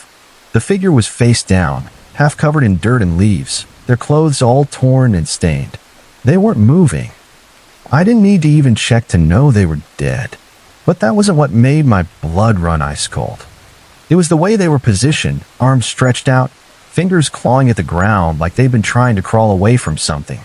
I stood there, frozen for what felt like forever, my mind racing. What the hell happened here? Who was this person? And more importantly, where was whoever or whatever had done this? My thoughts were cut off by a sound, a faint rustling coming from somewhere behind me. I spun around, my heart in my throat, but there was nothing there, just trees, empty, silent trees. I didn't wait to see if something or someone was watching me from the shadows. I turned and ran. My legs felt like they weighed a ton, my chest burning with every breath. I sprinted back through the woods, back to the clearing with the boots, back toward the trail, not stopping until I was far, far away from that place. When I finally slowed down, gasping for air, I found myself back at the spot where I'd first found the backpack. It was still there, sitting abandoned at the side of the trail. But something was different now. The notebook was gone. I stared at the empty space where it had been, my mind trying to make sense of it. I hadn't taken it with me, hadn't even touched it after I found the note. So where the hell had it gone? A chill ran down my spine as I scanned the woods around me, half expecting to see someone standing there, watching me from between the trees. But there was nothing. Just the same heavy silence that had followed me all day. I didn't care what had happened to the notebook or the person who left it behind. I didn't care about the body or the boots or the marks in the dirt. All I cared about was getting out of there. I grabbed my pack and practically flew down the trail, not stopping until I reached the next shelter where a few other hikers had set up camp for the night. I didn't tell them what I'd seen. I didn't tell anyone. Even now, weeks later, I still haven't told anyone. I can't explain what happened out there. Maybe it was some horrible accident. Maybe I was just in the wrong place at the wrong time. Or maybe there's someone lurking in those woods, watching, waiting for the next unlucky hiker to wander off the trail. Whatever it was, I won't be going back to find out. Look, I've seen some seriously weird stuff in my years as a detective, but nothing, and I mean nothing, quite like the case of Sarah Jenkins. One minute she's right there, serving tables at the Bluebird Diner, and the next, poof, gone. Vanished into thin air, leaving behind only questions and a cold cup of coffee. My name's Jack Reeves, and I've been with the Millbrook Police Department for 20 years. Thought I'd seen it all, you know. But Sarah's disappearance? That shook me to my core. It's the kind of case that keeps you up at night, makes you second-guess everything you ever thought you knew about the world. It was a crazy busy Friday night at the Bluebird when it went down. The diner was packed, smelling thick with fried food and coffee. Sarah was working her usual shift, zipping between tables with that easy smile of hers. I know because I was there, grabbing my usual end-of-week meal at the counter. I remember watching her walk into the storage room at the back of the diner, notepad in hand. She was probably just going to grab more napkins or straws. But she just never came out. At first, nobody even noticed. The diner was buzzing with chatter, the clink of silverware, the sizzle from the grill. But after about 10 minutes, I saw Marge, the owner, looking around with a frown. "Hey Jack," she called out to me. "You seen Sarah? She's got orders piling up." I shook my head, this weird feeling starting in my gut. Last I saw, she went into the storage room. Marge huffed and marched to the back. I heard her call Sarah's name, Then again, louder, and then silence. The next thing I knew, Marge was rushing out, her face ghost white. "She's not there," she stammered, her voice shaking. "Sarah's gone." I stood up, my cop instincts kicking right in. "What do you mean, gone?" "I mean, she's not in the storage room. She's not anywhere. It's like she just disappeared." The whole diner went silent as everyone realized what was happening. I quickly took charge, telling everyone to stay calm and stay put while I checked it out. As I made my way to the storage room, I could feel dozens of eyes on my back, all wondering the exact same thing. What the hell was going on? The storage room was tiny, barely big enough for a few shelves of supplies and a small freezer.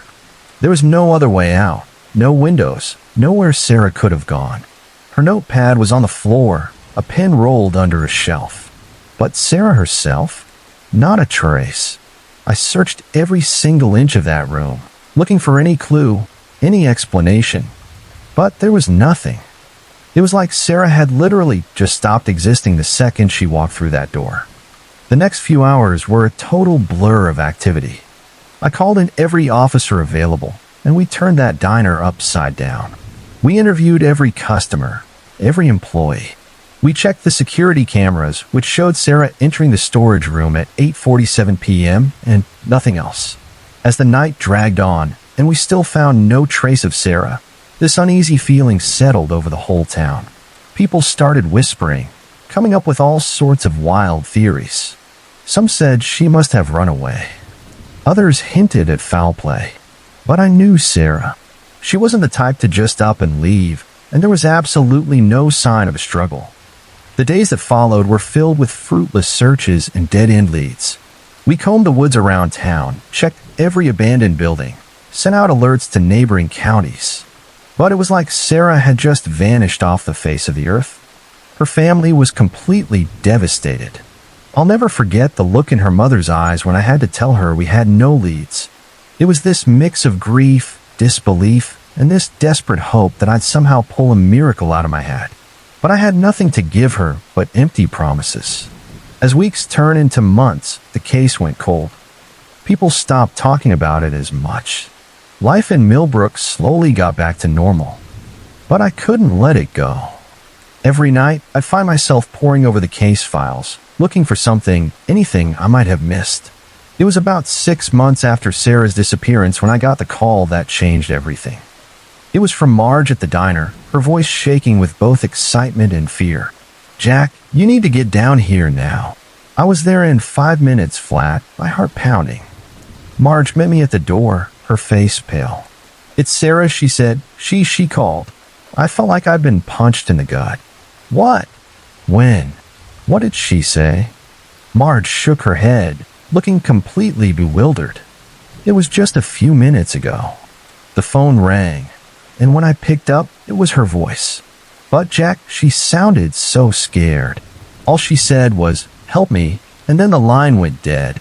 I immediately got to work, calling the phone company to trace the call, but it led nowhere. The call had come from a prepaid cell phone, totally impossible to trace. Over the next few days, more calls came in, to the diner, to Sarah's parents, even one to the police station. Always Sarah's voice, always barely audible, always sounding terrified, and always cutting off after just a few words. The town was in an uproar. Where was Sarah? Was she being held somewhere? How was she making these calls when her phone was still in her abandoned truck? I threw myself back into the investigation with renewed energy. I re-interviewed everyone, went over every piece of evidence, and slowly, a pattern started to show up. All the calls came at the exact same time, 8:47 p.m., the precise moment Sarah had entered the storage room the night she disappeared. And they all lasted exactly 17 seconds before cutting off. It was during one of my late-night review sessions that I noticed something else. In the background of one of the calls, barely audible, was a sound I recognized, the hum of the old freezer in the diner storage room. My mind reeled. Could it be possible? Had Sarah somehow been in the storage room this whole time? I raced to the diner, getting there just before closing time. Marge looked at me like I was nuts when I asked to see the storage room again, but she let me in. The room looked exactly the same as it had 6 months ago. I stood there, feeling like an idiot, not sure what I even expected to find. And then I heard it, a faint tapping sound coming from the freezer. With my heart in my throat, I yanked open the freezer door. It was empty, just as I knew it would be.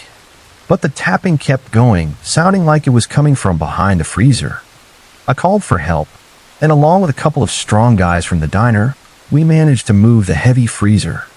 And there, hidden behind it, was a door I'd never noticed before, a door that absolutely shouldn't have been there. With shaking hands, I turned the handle. The door swung open, revealing a small, dark space, and there, huddled in the corner, pale and thin, but alive, was Sarah. The next few hours were a blur of ambulances, tears, and pure disbelief.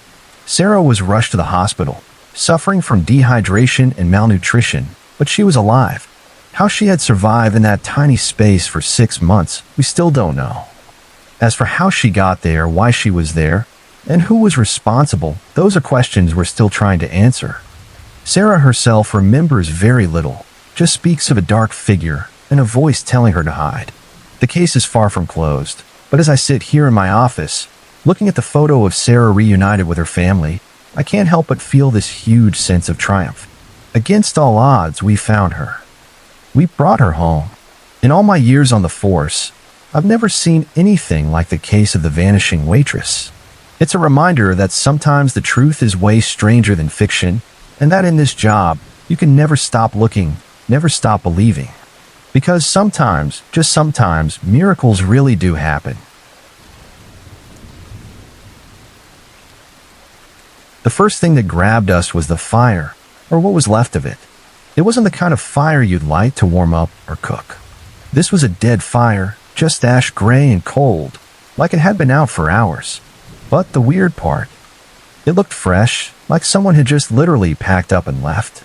We'd been hiking the Appalachian Trail for 3 days straight, and the only signs of life we'd seen were a hiker way off in the distance or some wildlife scurrying around. So when Emily and I stumbled across the remains of a campsite that wasn't on any map, it immediately put me on edge. Strange, I muttered, looking at the remains of what seemed like a small campfire. Next to it were scattered items: a granola bar, half-eaten, an empty water bottle, a couple of crumpled candy wrappers. Nothing too out of the ordinary for a hiker, right? But the missing tent or any other gear. That was super weird. It was like whoever had been there was in a serious rush to leave. Emily stood next to me, arms crossed. Eyes narrowed as she scanned the woods around us. "Do you think someone's lost?" she asked, her voice low, like talking too loudly might disturb something in the quiet. "I don't know," I replied, still eyeing the camp. "But they left in a hurry, that's for sure." We'd been planning to set up our own camp a little further down the trail, but seeing this abandoned place just made me uneasy. Something about it didn't feel right. The trail wasn't exactly packed this time of year, and the chances of running into someone exactly at this spot felt off. "Maybe we should keep going," Emily suggested. "Find another place to set up." I wanted to agree, but something about that camp just gnawed at me. Maybe it was the eerie quiet, or the way the forest just felt heavier, like the trees were watching us. "Yeah," I finally said, pulling my gaze away from the dead fire. "Let's move on." We packed up fast, hiking in silence for a while. The usual trail sounds, our boots crunching on dirt, the birds overhead, did little to calm the tension hanging between us. We both kept looking over our shoulders way more often than we should have. Each time I looked back, I half expected to see someone, some stranger, just walk out of the trees towards us without a sound. But there was nothing, just the quiet woods. After another hour, the sun started to sink lower, casting really long shadows over the trail. We needed to find a place to camp soon, but that uneasy feeling from the abandoned site just stayed with us. Every little sound seemed sharper, every movement in the trees more noticeable. When we finally found a flat clearing big enough for our tent, we didn't waste any time. We set up quickly, the routine of pitching the tent and gathering firewood calming us down a bit. Emily didn't say much, but I could tell she was still thinking about the other camp. So was I. That night, the fire we built felt more like a shield than just a source of warmth. The circle of light it cast seemed fragile, barely holding back the thick, heavy darkness of the woods. The silence was different now, less peaceful, more oppressive. Even the wind seemed to have died down, leaving everything still, too still. "Do you think they'll come back?" Emily asked suddenly, breaking the quiet. I looked up from the fire. "Who?" "The people from the other campsite." The question caught me off guard. I hadn't really thought about it like that. I just assumed they were gone. Maybe lost. Maybe they'd abandoned the trail. But her words stuck with me, because the truth was, we had no idea why they left. I shook my head. I doubt it. Maybe they were spooked by something. Animals, maybe. I said it, but I didn't believe it, and I don't think she did either. The night just dragged on, the fire slowly burning down to glowing embers. Emily had gone into the tent, but I stayed by the fire, staring into the woods. My nerves were totally frayed, my mind racing with every tiny sound. At one point, I thought I heard footsteps just beyond the tree lean, soft, deliberate. I froze, straining to listen, but the sound was gone as quickly as it had come. Probably just my imagination, I told myself. The woods play tricks on you when you're tired, but even as I tried to convince myself, I couldn't shake the feeling that something or someone was out there. Sometime after midnight, I finally gave in and crawled into the tent. Emily was already asleep, her breathing slow and steady. I lay down beside her, listening to the quiet, the crackle of the last embers of the fire outside. Just as I was starting to drift off, I heard it, footsteps.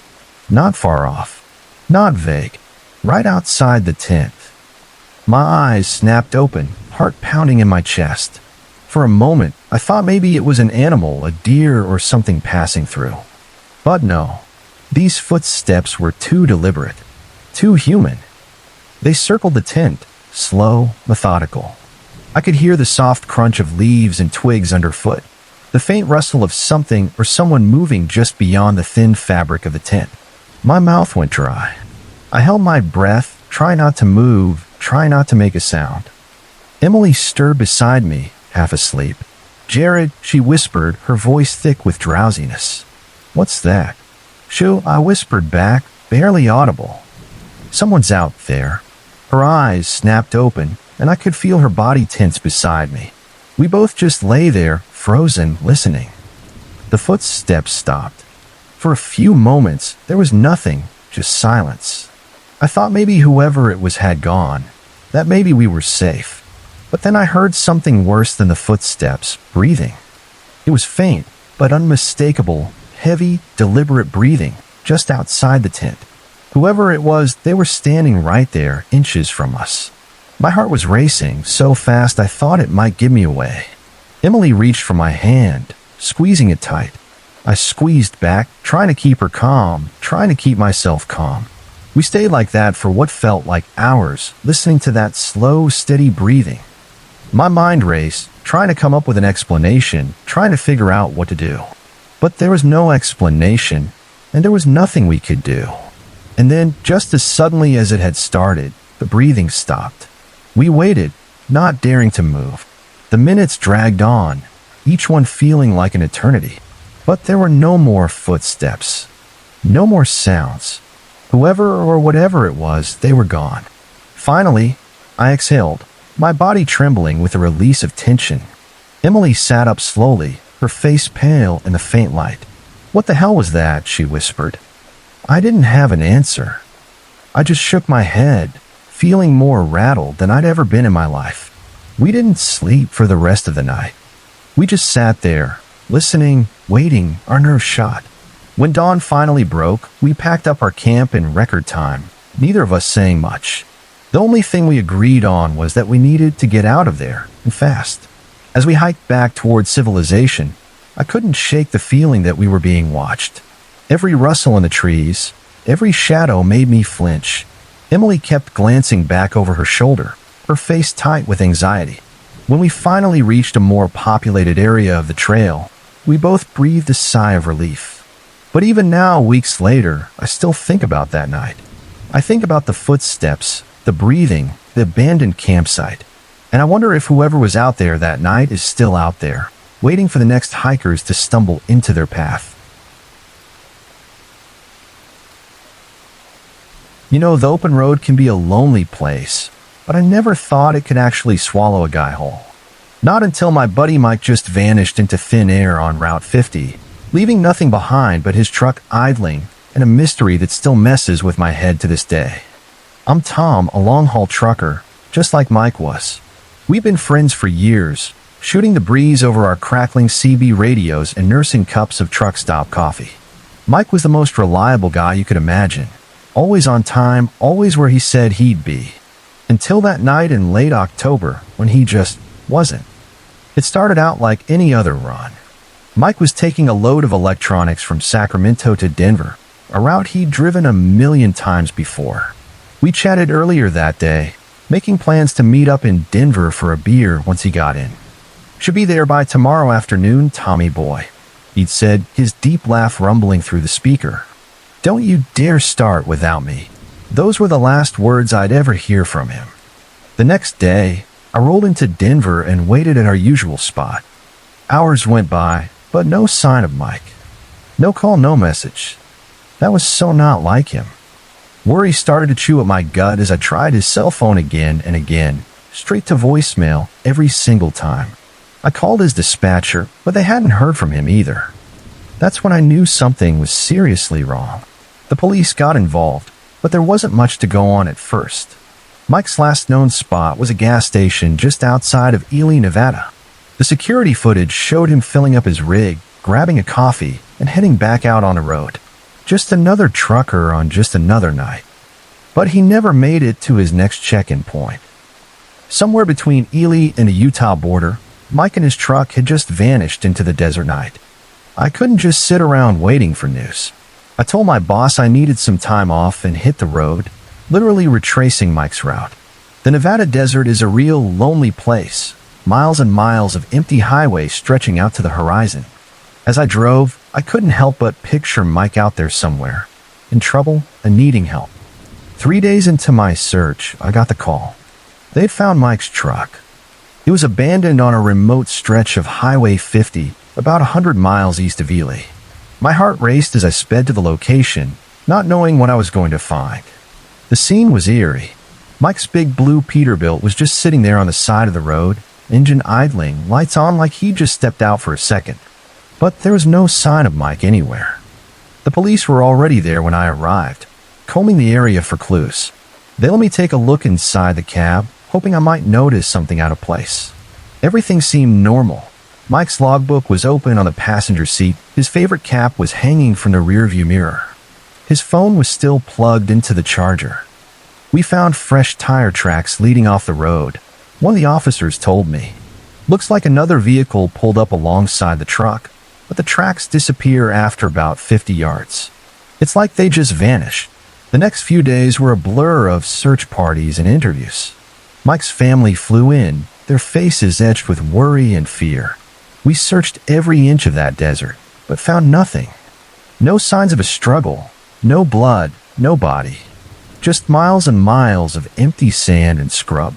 As days turned into weeks, hope started to fade. The police investigation stalled, with no new leads to follow. Mike's family went back home, leaving behind flyers with his picture plastered all over Ely and the towns around it. But I just couldn't let it go. I took an extended leave from work, rented a small apartment in Ely, and dedicated myself to finding Mike. I talked to every trucker who came through town, showed his picture in every diner and gas station along Route 50. Someone had to have seen something. It was about a month after Mike's disappearance when things took a really strange turn. I was at a truck stop outside of Ely when my phone rang. Unknown number. "Hello," I answered. For a moment, there was nothing but static. Then, faintly, I heard a voice. "Tom? Tom, is that you?" My blood ran cold. It was Mike's voice. Mike, where are you? Are you okay?" But the only response was more static, and then the call just cut off. I tried calling back, but it went straight to an automated message saying the number was no longer in service. I reported the call to the police, but they couldn't trace it. Over the next few weeks, similar calls came in to me, to Mike's family, even to his old dispatcher. Always Mike's voice, always barely audible, always cutting off after a few seconds. The calls reignited the investigation, but they also just made the mystery even deeper. Where was Mike calling from? Why couldn't he tell us where he was? And how the heck was he making these calls when his phone was still in his abandoned truck? As winter set in, making the desert nights bitter cold, I found myself driving Route 50 more and more. I cruise along at night, headlights cutting through the darkness, hoping to spot something, anything that might lead me to Mike. It was on one of these night drives, about 3 months after Mike vanished, that it happened. I was about 50 miles east of where we'd found his truck when my headlights caught something reflective in the scrub off the side of the road. I pulled over and then got out, my flashlight beam dancing across the desert floor. And there it was, a trucker's logbook, its metal spiral binding glinting in the light. My hand shook as I picked it up and opened it. It was Mike's. The last entry was dated the night he disappeared. But there was something else. A series of numbers scrolled hastily on the last page. Coordinates. Heart pounding, I punched the numbers into my GPS. They led to a spot about 20 miles south of the highway, deep in the desert. I called the police immediately, and by dawn, a search team was assembled. We set out across the rugged terrain, hope and fear warring in my chest. What will we find?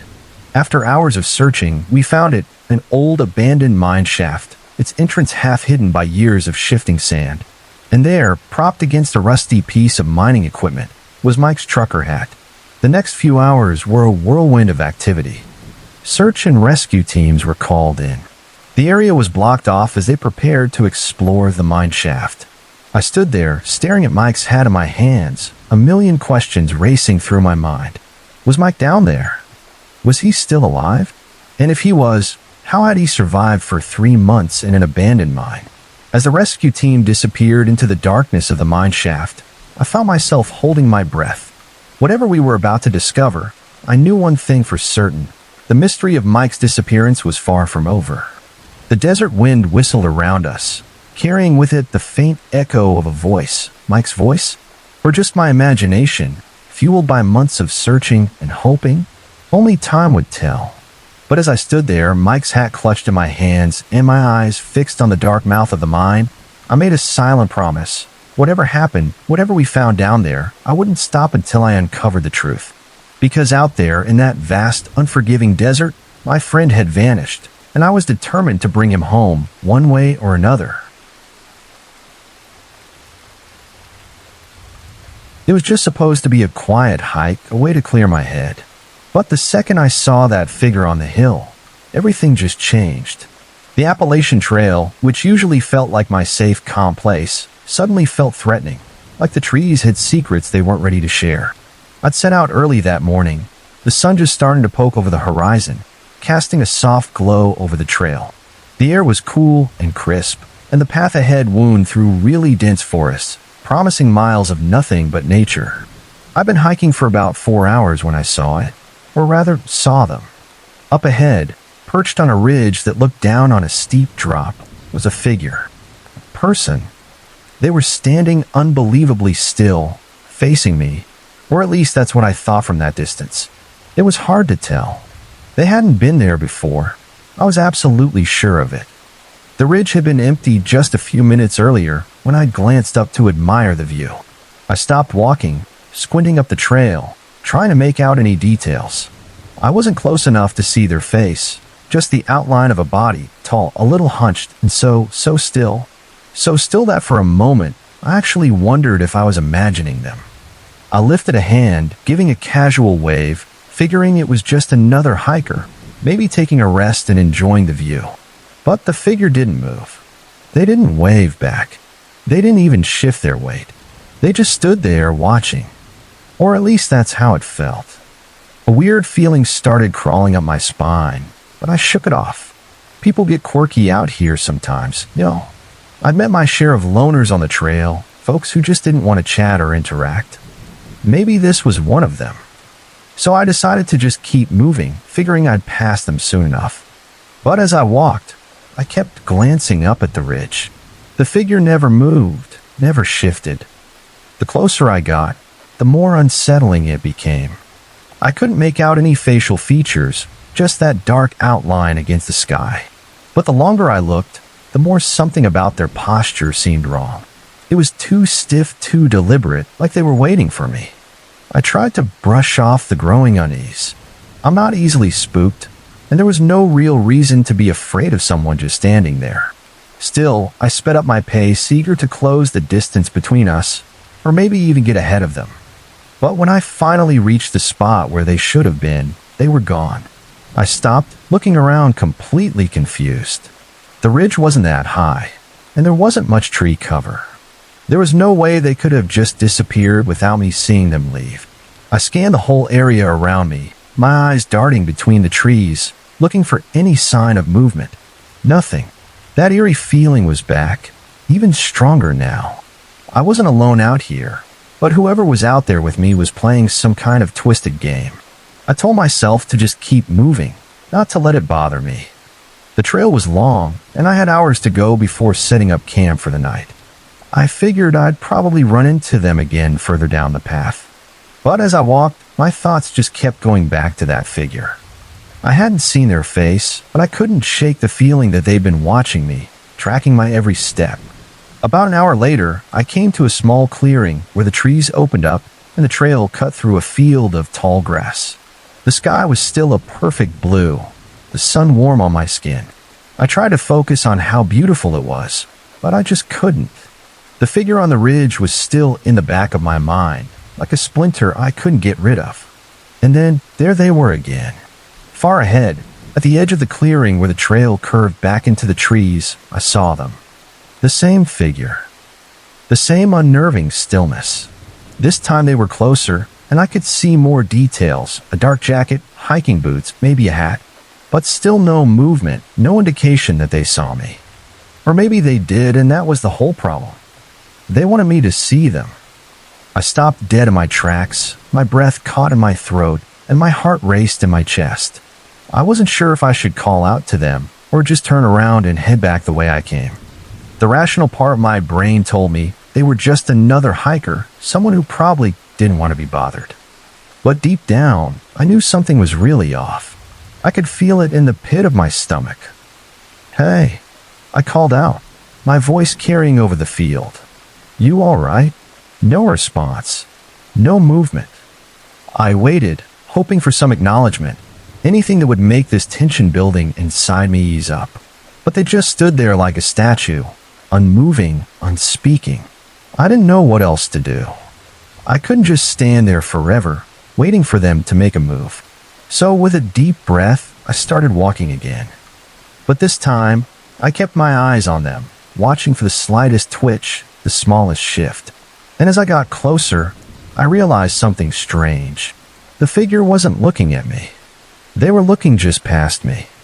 I couldn't explain why, but the thought sent a cold shiver down my spine. I stopped again, my pulse pounding in my ears. Slowly, I turned to glance over my shoulder, scanning the trees and the trail behind me. There was no one there. I turned back to the figure, but they were gone again. Panic started to creep in around the edges of my mind. This wasn't normal. People don't just vanish like that. My first instinct was to call someone, but I had zero service out here. I was totally on my own, deep in the woods, with no way to contact anyone. I was too far from the last shelter to turn back, and I couldn't shake the feeling that whoever or whatever was out there wasn't done with me yet. I kept walking, faster now, my footsteps echoing in the quiet. The trail twisted through the woods, the trees closing in on either side. Every time I rounded a corner, I expected to see the figure again, standing in the middle of the path, just waiting for me. But the trail was empty, at least for now. By the time I reached the next ridge, the sun was starting to dip lower in the sky. Long shadows stretched across the ground, and the air had grown colder. I needed to find a place to camp soon, but I couldn't shake the feeling that stopping would be a mistake. I kept glancing behind me, half expecting to see the figure lurking in the trees. My heart raced with every step, and my mind was spinning with 1,000 possibilities. Who was this person? Why were they following me? Or was I just imagining the whole thing? Just as the trail curved again, I saw movement out of the corner of my eye. I froze, my heart leaping into my throat. Slowly, I turned my head. There, standing just off the trail, partly hidden by the trees, was the figure. Closer this time, watching. I stared at them, my hands trembling at my sides. They didn't move. They didn't speak. They just watched me, their face hidden by shadows. I couldn't take it anymore. I turned and ran. I didn't care about the trail, didn't care where I was going. I just needed to get away from them. My feet pounded the ground, my breath coming in ragged gasps as I pushed through the trees, branches slapping at my arms and face. I didn't look back. I just couldn't. By the time I finally stopped, my legs were burning and my chest felt like it was going to explode. I leaned against a tree, gasping for air, my heart racing. The trail was nowhere in sight, and I realized I had just run off into the woods, totally losing my way. The figure was gone, but the fear wasn't.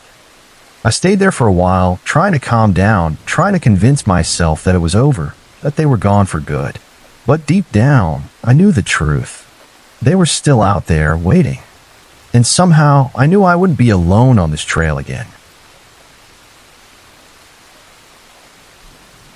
One minute she was right there, laughing with her friends as we hiked through the thick forest. The next, Lisa was just gone, vanished into thin air, leaving behind nothing but a deafening silence and a mystery that would haunt our small town for years. My name is Emma, and I was actually there the day Lisa disappeared. We were on a school trip to Blackwood National Park, this huge wilderness area just outside our hometown. It was supposed to be a fun day out, a chance to learn about nature and escape the boring routine of the classroom. Instead, it became the day that changed absolutely everything. There were 20 of us students, plus our biology teacher, Mr. Thompson. We'd been hiking for about an hour, the spring air feeling so crisp and smelling strongly of pine. Lisa was right next to me, her long brown hair bouncing in a ponytail as she chatted super excitedly about the college application she just sent out. "I really hope I get into state," she was saying, her eyes bright with excitement. "Their marine biology program is amazing." I remember about to reply when Mr. Thompson called for our attention. We'd reached a small clearing, and he wanted to talk about the local plants. Lisa and I kind of hung back a bit at the edge of the group. That's when it happened. I turned to whisper something to Lisa. I don't even remember what it was now, but she wasn't there. I blinked, totally confused. She had been right next to me just seconds ago. I looked all around, thinking maybe she just stepped behind a tree or moved forward to hear Mr. Thompson better. But Lisa was nowhere to be seen. At first, I didn't panic. I figured she must have just wandered off, maybe to look at a cool plant or take a picture. But as the minutes ticked by and she didn't come back, cold dread started to creep over me. "Mr. Thompson," I finally called out, my voice shaking a little bit. "I can't find Lisa." Those words set off this whole chain of events that would take over our lives for months. The easy chatter of the group turned into worried whispers, then frantic shouts of Lisa's name. Mr. Thompson organized us into search parties, his face pale, but his voice steady as he gave instructions. We combed the area for hours, calling Lisa's name until our voices were raw. The forest that had seemed so peaceful that morning now felt heavy and oppressive, its shadows hiding under what dangers. As the sun started to set, casting long, eerie shadows through the trees, the park rangers arrived, followed closely by the police. They asked us all the same questions over and over. When had we last seen Lisa? What was she wearing? Had she seemed upset or mentioned going off on her own? But our answers were always frustratingly the same. One minute she was there, the next she wasn't. It was like the forest had just swallowed her whole. The next few days just flew by in a blur of search parties, news reporters, and hushed conversations. Our small town had never seen anything like this. Lisa's face was plastered on every telephone pole, her smile beaming out from missing person posters that seemed to pop up overnight. As Lisa's best friend, I found myself right in the middle of it all. Police officers and reporters both seemed to think I had to know something, must have some insight into where she might have gone. But I was just as baffled as everyone else. Lisa and I shared everything. If she'd been planning to run away or was in some kind of trouble, I would have known. A week after Lisa's disappearance, they found her notebook. A group of volunteers discovered it in a small cave about a mile from where we'd last seen her. My heart leaped when I heard the news. Finally a clue. But the notebook only made the mystery deeper. The pages were filled with Lisa's neat handwriting, detailing all the plants and animals we'd seen on our hike. The last entry, though, was different. It was a hastily scrawled note that simply read, "I hear it. It's calling me. I have to go." What was it? What had Lisa heard? The questions just multiplied, but answers remained nowhere to be found. As weeks turned into months, the searches happened less often, and the news reports became fewer and further between. Life in our town tried to go back to normal, but there was this heavy feeling that hung over everything. In the hallways at school, Lisa's locker stood as a silent memorial, covered in photos and notes from friends. I couldn't let it go, though. Every weekend, I would go back to the park, hiking the same trails we'd taken that day, searching for, I don't know what, a sign, a clue, anything that might tell us what had happened to Lisa. It was on one of these solo hikes, almost 6 months after Lisa's disappearance, that I found it. I had gone further into the park than usual, pushing deeper into the forest than the official search parties had dared. As I clambered over a fallen log, something caught my eye. A flash of color against the brown forest floor. My heart pounding, I bent down to look closer. It was a bracelet, half buried in the leaves and dirt. With trembling hands, I picked it up, brushing off the grime. It was the friendship bracelet I had made for Lisa on her last birthday, the one she had been wearing the day she disappeared. I looked around wildly, half expecting to see Lisa just step out from behind a tree. But the forest stayed silent, totally indifferent to my discovery. With shaking hands, I took out my phone to call the police, but there was no signal this deep in the woods. As I turned to head back to report what I'd found, I heard something that made me freeze. It was faint, barely audible over the rustle of leaves in the breeze, but was there a whisper calling my name? Emma. I spun around, my heart racing. Lisa. I called out, my voice echoing through the trees. Lisa, is that you? But there was no response. Just the quiet sounds of the forest. I stood there for what felt like hours, straining my ears for any sound, any sign of my lost friend. But whatever I had heard, if I had heard anything at all, didn't come again. When I finally made it back and reported my discovery to the police, it jump-started the investigation again. Search parties once again combed the area where I had found the bracelet, but like every lead before, it ultimately went nowhere. The forest kept its secrets, and Lisa remained missing. Now, as I sit here writing this, a year after Lisa vanished, I'm still no closer to understanding what happened that day in Blackwood National Park. The questions still swirl in my mind, keeping me awake at night. Where did Lisa go? What did she hear that made her write that cryptic note? And was it really her voice I heard in the forest that day, or just my desperate imagination? Our town has changed since that school trip.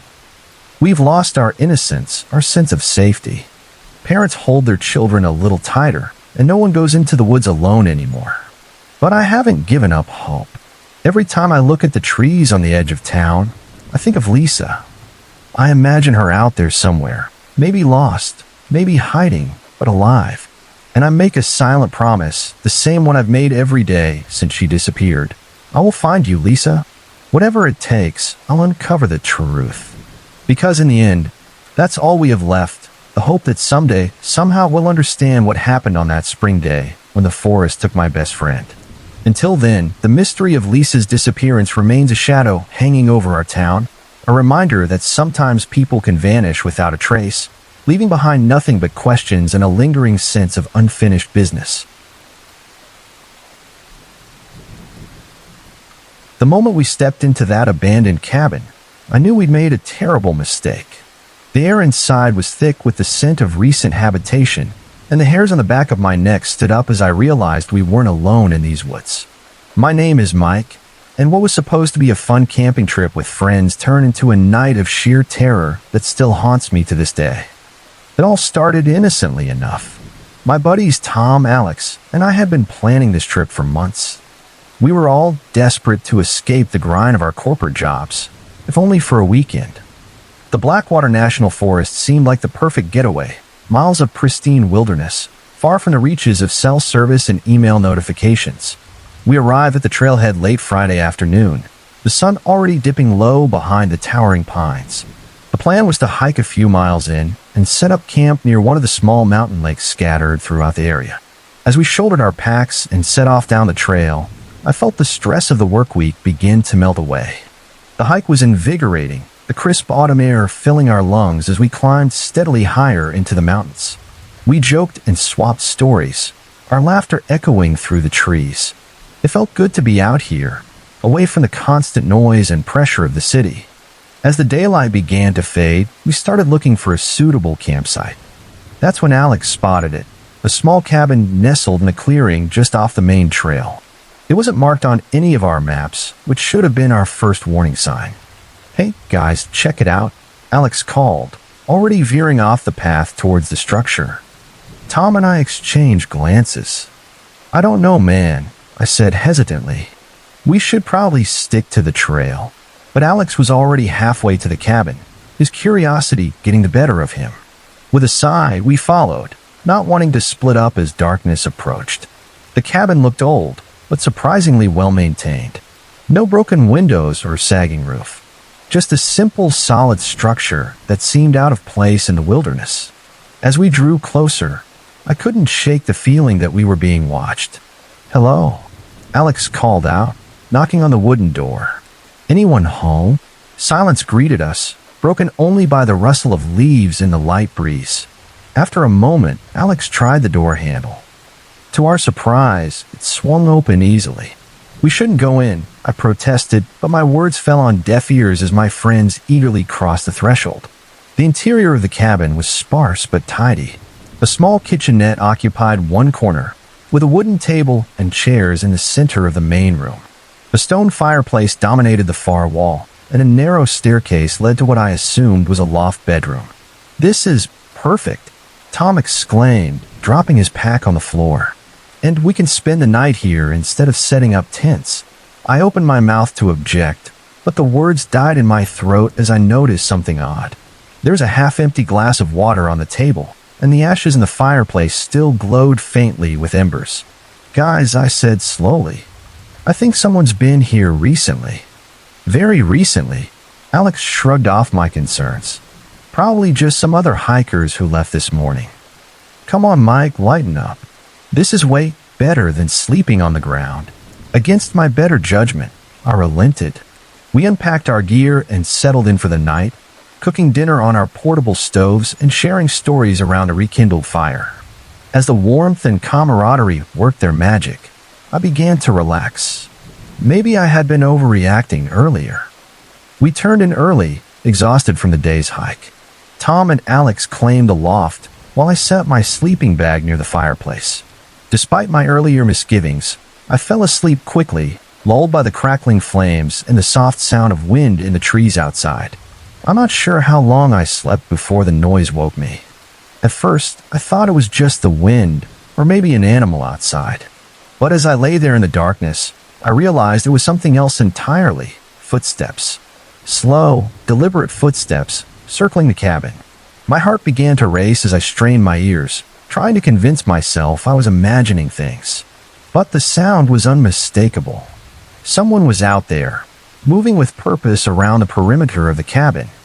I sat up slowly, my eyes struggling to penetrate the gloom. The fire had died down to embers, casting eerie shadows across the room. "Alex," I whispered urgently. "Tom, wake up." There was no response from the loft. The footsteps continued their measured pace outside, and now I could hear something else, a soft scraping sound, as if someone was dragging something along the outer walls of the cabin. Panic rising in my throat, I scrambled to my feet and moved towards the stairs. "Tom? Alex?" I hissed louder this time.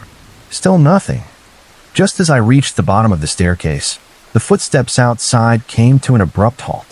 For a long moment, there was only silence. Then a new sound filled the air, the slow, rhythmic creaking of someone climbing the steps to the cabin's front porch. My blood ran cold as I saw the door handle begin to turn. Without thinking, I lunged forward and threw the deadbolt, my hands shaking so badly I could barely manage it. The handle jiggled once, twice, and then stopped. Another beat of silence followed, broken by a sound that chilled me to my core, a low, guttural chuckle from just on the other side of the door. "Guys," I shouted, abandoning all pretense of quiet. "Wake up. Now." I heard movement from the loft, followed by Tom's groggy voice. "What's going on?" Before I could answer, a thunderous crash shook the cabin as something heavy slammed into the door. The wood groaned, but held. Another impact followed, and I could see the frame starting to splinter.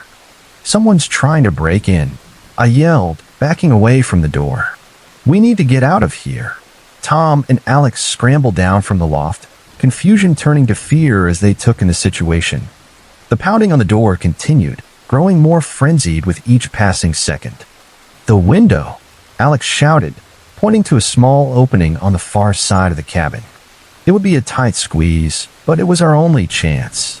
We raced to gather our essential gear, the sound of splintering was spurring us on. Just as we reached the window, the door finally gave way with a sickening crack. I turned, dreading what I might see, but the doorway remained empty. Only darkness greeted us, along with the soft sound of footsteps entering the cabin. "Go. Go," I urged, helping Alex through the window before practically shoving Tom after him. I could hear the intruder moving through the cabin now, slow and deliberate, savoring the hunt. I had one leg through the window when a hand closed around my ankle. I kicked blindly, connecting with something solid, and heard a grunt of pain. The grip loosened just enough for me to wrench free and tumble out into the night. We ran through the dark forest, branches whipping in our faces, roots threatening to trip us with every step. I could hear pursuit behind us crashing through the underbrush, far too fast to be human. We burst onto the main trail, our lungs burning as we sprinted downhill towards the distant trailhead. The sounds of pursuit faded, but we didn't slow our pace until we reached the parking lot and the safety of our car. As we sped away from the forest, the adrenaline began to wear off, leaving us shaken and confused. What had we stumbled into? Who or what had been in that cabin? We reported the incident to the park rangers, but they seemed skeptical of our story.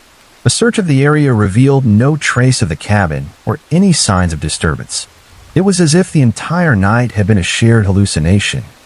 But I know what we experienced was real. Sometimes late at night, I can still hear those footsteps circling, that chilling laugh on the other side of the door. And I wonder what would have happened if we hadn't escaped. What was waiting for us in that cabin in the woods? One thing's for certain, I'll never go camping again without thoroughly researching the area. And if I ever come across another abandoned cabin in the wilderness, I'll keep on walking, no matter how inviting it might seem. Because sometimes, the most dangerous things are the ones that look safe on the surface. The whir of the drone's propellers cut through the stillness of the forest, a mechanical intruder in my solitary retreat. As night fell and the sound grew closer, I realized with mounting dread that I wasn't just being watched. I was being hunted. My name is Emily, and what began as a soul-searching solo camping trip turned into a nightmare that still keeps me up at night. I'd always been an outdoors enthusiast, finding solace in nature when life became too overwhelming. After a particularly brutal breakup and the stress of a high-pressure job, I decided to take a week off and venture into the Adirondack Mountains. Just me, my tent, and the great outdoors. Or so I thought. The first 2 days were exactly what I needed. I hiked deep into the wilderness, far from the popular trails and campsites. The solitude was therapeutic, allowing me to clear my head and regain some perspective. By the third day, I had found the perfect spot to set up camp. A small clearing near a bubbling stream, surrounded by towering pines. As I was gathering firewood that afternoon, I heard it for the first time, a faint buzzing sound like an oversized insect. I looked up, scanning the sky, and that's when I saw it, a drone, sleek and black, hovering high above the tree line. It was so out of place in this pristine wilderness that for a moment, I thought I must be imagining things. But as I watched, the drone descended lower, its camera clearly visible, and pointed directly at me.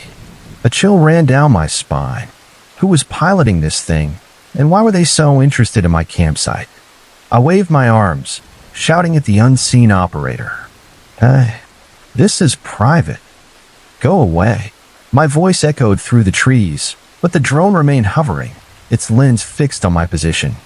After a few minutes, it ascended and flew off, disappearing over the treetops. I stood there, heart pounding, trying to make sense of what had just happened. Maybe it was just some photography enthusiast getting aerial shots of the forest. But deep down, a nagging voice told me this was something more sinister. I tried to shake off the uneasy feeling as I went about setting up camp, but I couldn't help glancing up at the sky every few minutes. The drone didn't reappear, and as the sun began to set, I started to convince myself that I had overreacted. I was out here to relax, after all. No need to let paranoia ruin my trip. As night fell, I sat by my small campfire, losing myself in the flickering flames and the chorus of crickets and nightbirds. The peace of the forest began to work its magic, and I felt the tension in my shoulders start to ease. That's when I heard it again, the faint whir of propellers, barely audible over the crackling fire. I froze, straining my ears. It was definitely getting closer. I doused the fire and retreated to my tent, zipping it shut as if the thin fabric could offer any real protection. Through the mesh window, I peered out into the darkness. At first, I saw nothing but the faint outlines of trees in the moonlight. Then, a pinprick of red light appeared between the branches, moving with purpose. The drone emerged into the clearing, much closer to the ground this time. In the dim moonlight, I could see it was larger than I had first thought, easily the size of a large pizza box. It hovered near my extinguished fire pit, rotating slowly, as if surveying the area. My breath caught in my throat as the drone's camera swiveled towards my tent. The red light blinked twice, and I heard the unmistakable sound of a photo being taken. This was no innocent photography project. Someone was deliberately targeting me. For what felt like hours, the drone circled my campsite, occasionally pausing to take more photos or zoom in on specific areas. I lay frozen in my sleeping bag, afraid that any movement would draw more attention. Questions raced through my mind. Who was behind this? What did they want? And most pressingly, were they nearby, watching in person as well as through the drone's camera?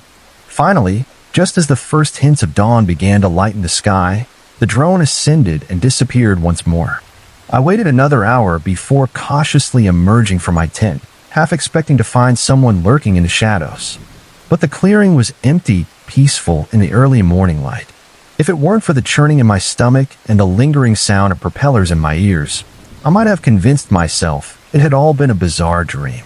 I knew I should pack up and hike out immediately, but a mix of stubborn pride and misplaced optimism kept me there. This was my vacation, my time to reconnect with nature. I wasn't going to let some creep with a drone chase me away. The day passed uneventfully. I went for a long hike, swam in a nearby lake, and tried to lose myself in the beauty of my surroundings. But I couldn't shake the feeling of being watched. Every snapping twig or rustle of leaves had me spinning around, searching for hidden observers. As night fell once again, my nerves were frayed to the breaking point. I didn't bother with a fire, not wanting to draw attention to my location. Instead, I retreated to my tent early, using my headlamp to read a book I'd brought along. But I couldn't focus on the words, my ears straining for any hint of the drone's return. It was just past midnight when I heard it, the now familiar hum, so faint at first I thought I might be imagining it. But it grew steadily louder, and this time it was accompanied by something else, the sound of footsteps crunching through the underbrush. My blood ran cold. The drone pilot was here, in person, closing in on my camp. I switched off my headlamp and lay perfectly still, hardly daring to breathe. The footsteps grew closer, slow and deliberate. They paused just outside my tent, and I could see a shadow looming against the fabric. For a long, terrifying moment, nothing happened. Then a hand pressed against the side of the tent, slowly running along the length of it. I bit back a scream, my whole body trembling. Suddenly, my tent was bathed in bright light. The drone had arrived, its powerful LEDs illuminating the entire clearing. Through the thin walls of the tent, I could clearly see the silhouette of a person standing just feet away from me. In that moment, survival instinct took over. I burst out of my sleeping bag and through the far side of the tent, ripping through the fabric in my desperation to escape. I heard a shout behind me as I plunged into the dark forest, running blindly through the trees. Branches whipped at my face and roots threatened to trip me, but I didn't slow down. I could hear pursuit behind me, the drone buzzing overhead and heavy footsteps crashing through the undergrowth. My lungs burned and my legs ached, but terror pushed me onward. I don't know how long I ran. It felt like hours, though it was probably only minutes. Eventually, the sounds of pursuit faded, but I kept going, fueled by adrenaline and fear. It wasn't until I stumbled and fell hard, the impact knocking the wind out of me, that I finally stopped. I lay there on the forest floor, gasping for breath, straining my ears for any sign that I was still being followed. But there was only the normal sounds of the night forest, wind in the trees, the hoot of a distant owl. As the adrenaline wore off, the reality of my situation sank in. I was alone in the wilderness, in the middle of the night, without any gear or supplies. I had no idea where I was or which direction would lead me back to civilization. And somewhere out there, someone with unknown intentions was looking for me. I spent the rest of that night huddled at the base of a large tree, jumping at every sound, convinced that each shadow held a threat. When dawn finally broke, I oriented myself using the rising sun and began the long trek back towards the trailhead. It took me 2 days to find my way out of the forest, 2 days of constant fear, of rationing the few energy bars I had stuffed in my pockets, of startling at every drone-like buzz of insects. When I finally reached my car, I broke down in tears of relief. I reported the incident to the park rangers and local police, but without any concrete evidence, there wasn't much they could do. They suggested it might have been an overzealous wildlife photographer, or maybe some kids playing a prank. But I know what I experienced was far more malevolent. To this day, I don't know who was behind the drone or what they wanted. The thought that they might have all my personal information from the photos of my campsite still keeps me up at night. I haven't been camping since, and even the sound of a distant lawnmower is enough to set my heart racing. I used to find solace in the isolation of nature. Now, I know that even in the most remote wilderness, in this age of technology, we're never truly alone. And sometimes, the one watching you from above is anything but benevolent.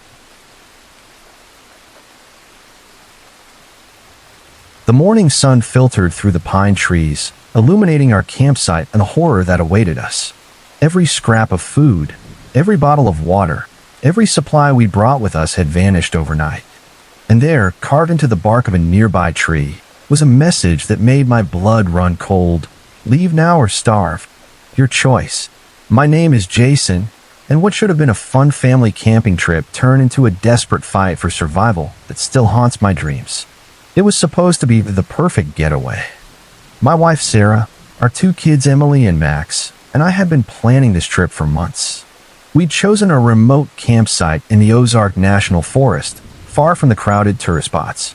The promise of pristine wilderness, crystal clear streams, and starry nights had us all excited as we set out early Friday morning. The drive was long but filled with laughter and anticipation. We played road trip games, sang along to our favorite songs, and talked about all the adventures we'd have. As we turned onto the bumpy Forest Service road that led to our campsite, I felt the stress of work and everyday life begin to melt away. We arrived at our designated spot in the late afternoon. It was even more beautiful than the pictures online had shown, a small clearing surrounded by towering pines, with a babbling brook just a short walk away. The kids immediately ran off to explore, while Sarah and I started setting up camp. "This is perfect," Sarah said, smiling as she helped me pitch our family-sized tent. "I think we all needed this." I couldn't have agreed more. The past year had been tough on all of us, with the pressures of work, school, and the general chaos of life taking their toll. This weekend was our chance to reconnect, to remember what really mattered. As the sun began to set, we gathered around a campfire I built. The smell of hot dogs roasting over the flames mixed with the earthy scent of the forest. We laughed as we told stories and roasted marshmallows. Looking around at my family's happy faces, illuminated by the flickering firelight, I felt a deep sense of contentment. "Dad, can we go hiking tomorrow?" Max asked, his eyes shining with excitement. "Of course, buddy," I replied, ruffling his hair. "We'll explore the whole forest if you want." As the fire died down and the stars came out in full force, we retreated to our tent. The sounds of the forest, the rustle of leaves, the distant hoot of an owl, lulled us to sleep. I drifted off with a smile on my face, looking forward to the days ahead. The first sign that something was wrong came in the pre-dawn hours. I was jolted awake by a noise outside the tent, something that sounded like footsteps, too heavy to be an animal. I lay still, listening intently, but the sound had stopped.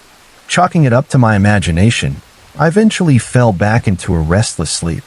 When I next opened my eyes, sunlight was streaming through the tent walls.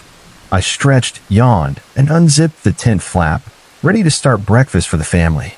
That's when the reality of our situation hit me like a punch to the gut. Our campsite, which had been neatly organized the night before, was in disarray. The picnic table where we'd left our cooler and food bins was empty. Our water jugs were gone. Even the backpacks we'd left in the car had disappeared.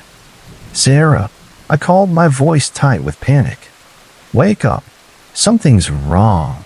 As my family emerged from the tent, rubbing sleep from their eyes, I did a quick inventory. Everything, and I mean everything edible or drinkable, was gone. Our clothes and tent remained, but anything that could help us survive in the wilderness had vanished. "Dad, what happened?" Emily asked, her voice small and frightened.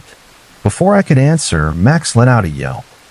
"Look," he cried, pointing to a large pine tree at the edge of our campsite.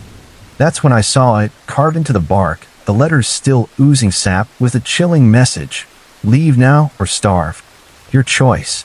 Sarah gasped, instinctively pulling the kids close to her. I felt a cold knot of fear form in my stomach. This wasn't a random act of theft. Someone had deliberately taken our supplies, leaving us with an impossible choice. "We need to get out of here," Sarah said, her eyes darting nervously around the clearing. I nodded, trying to project a calm I didn't feel. "Okay, let's pack up quickly and quietly. We'll hike back to the main road and flag down help." As we hurriedly broke down our camp, I tried to piece together what might have happened. Had we unknowingly encroached on someone's territory? Was this the work of some anti-tourist locals, or was there something more sinister at play? We were almost finished packing when I made another horrifying discovery. Our car keys were missing. Whoever had taken our supplies had ensured we couldn't simply drive away. The reality of our situation began to sink in. We were miles from the nearest town with no food, no water, and no way to call for help. The forest, which had seemed so welcoming yesterday, now felt oppressive and threatening. "What are we going to do?" Sarah asked, fear evident in her voice. I took a deep breath, forcing myself to think rationally. "We have two options. We can try to hike out. It's about 15 miles to the main road. Or we can stay here and hope someone comes looking for us when we don't check out on time. But that's days away," Sarah protested. "We can't survive that long without food or water." She was right, of course, but the thought of trying to navigate the dense forest with two scared kids and no supplies was equally daunting.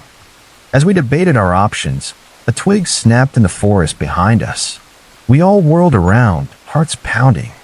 Was our tormentor watching us, enjoying our fear? "We have to go," I decided. "We can't stay here." We shouldered our nearly empty packs and set off down the hiking trail, hoping it would eventually lead us to civilization. I tried to remember everything I'd ever learned about wilderness survival. We could last 3 days without water, longer without food if we paced ourselves. If we stayed on the trail, we had a chance. The first few hours were tough but manageable. The kids were scared but holding up well, buoyed by the adventure of it all. But as the sun climbed higher and the day grew hotter, our lack of water became a pressing concern. By mid-afternoon, we were all suffering from thirst and fatigue. The kids had stopped talking, conserving their energy. Sarah's face was drawn with worry. I knew we needed to find water soon, or we'd be in serious trouble. Just as I was about to suggest we take a break, Emily spotted something through the trees. "Look," she cried, pointing off the trail. "I think it's a cabin." Sure enough, partially hidden by the forest, stood a small wooden structure. Hope surged through me. Maybe whoever lived there could help us. As we approached, however, That hope turned to confusion and then to fear. The cabin looked abandoned, its windows dark and empty. And there, nailed to the front door, was a piece of paper. My hand shook as I read the typewritten message. You were warned. This is your last chance. Turn back now. A chill ran down my spine. Whoever was doing this knew exactly where we were and where we were heading. They were toying with us, herding us like cattle. But to what end? Jason, Sarah said, her voice trembling. What do we do? I looked at my family, my wife's frightened eyes, my children's pale faces. We were exhausted, dehydrated, and completely out of our depth. The smart thing would be to turn back, to return to our campsite and hope for rescue. But something in me rebelled against that idea. We hadn't done anything wrong. This was public land, and we had every right to be here. Whoever was behind this sick game didn't own these woods. We keep going, I said firmly. We're not letting them win. As we pushed on, deeper into the forest, I couldn't shake the feeling that we were being watched. Every rustle in the undergrowth, every shadow between the trees seemed to hide a threat. But we encountered no one, saw no other signs of human presence.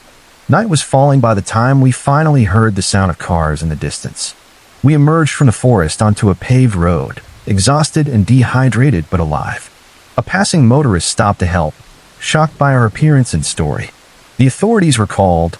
A search of the area was conducted, but they found no trace of our missing supplies, no evidence of the threatening messages. Our experience was chalked up to an elaborate prank or the work of some backwoods recluse. But I know what we experienced was real. Sometimes, when I close my eyes, I can still see that message carved into the tree. I can feel the weight of unseen eyes watching us from the forest shadows. We never went camping again after that. The wilderness lost its appeal, tainted by the memory of those terrifying hours. But the experience taught me something valuable. When faced with an impossible choice, sometimes the bravest thing you can do is to forge your own path, even when every instinct is screaming at you to turn back. The crunch of leaves under my boots suddenly felt deafening as I crouched behind a rotting log, heart pounding in my chest. Mere feet away, two gruff voices discussed their plans for tomorrow's hunt. But I knew they weren't after deer. As I held my breath, praying they wouldn't discover me, one chilling thought echoed in my mind. I had to get out of these woods alive. My name is Lisa, and what started as a peaceful solo hiking trip turned into a nightmare I'll never forget.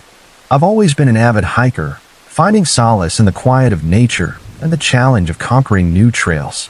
This particular weekend, I'd chosen a lesser-known path in the Pisgah National Forest.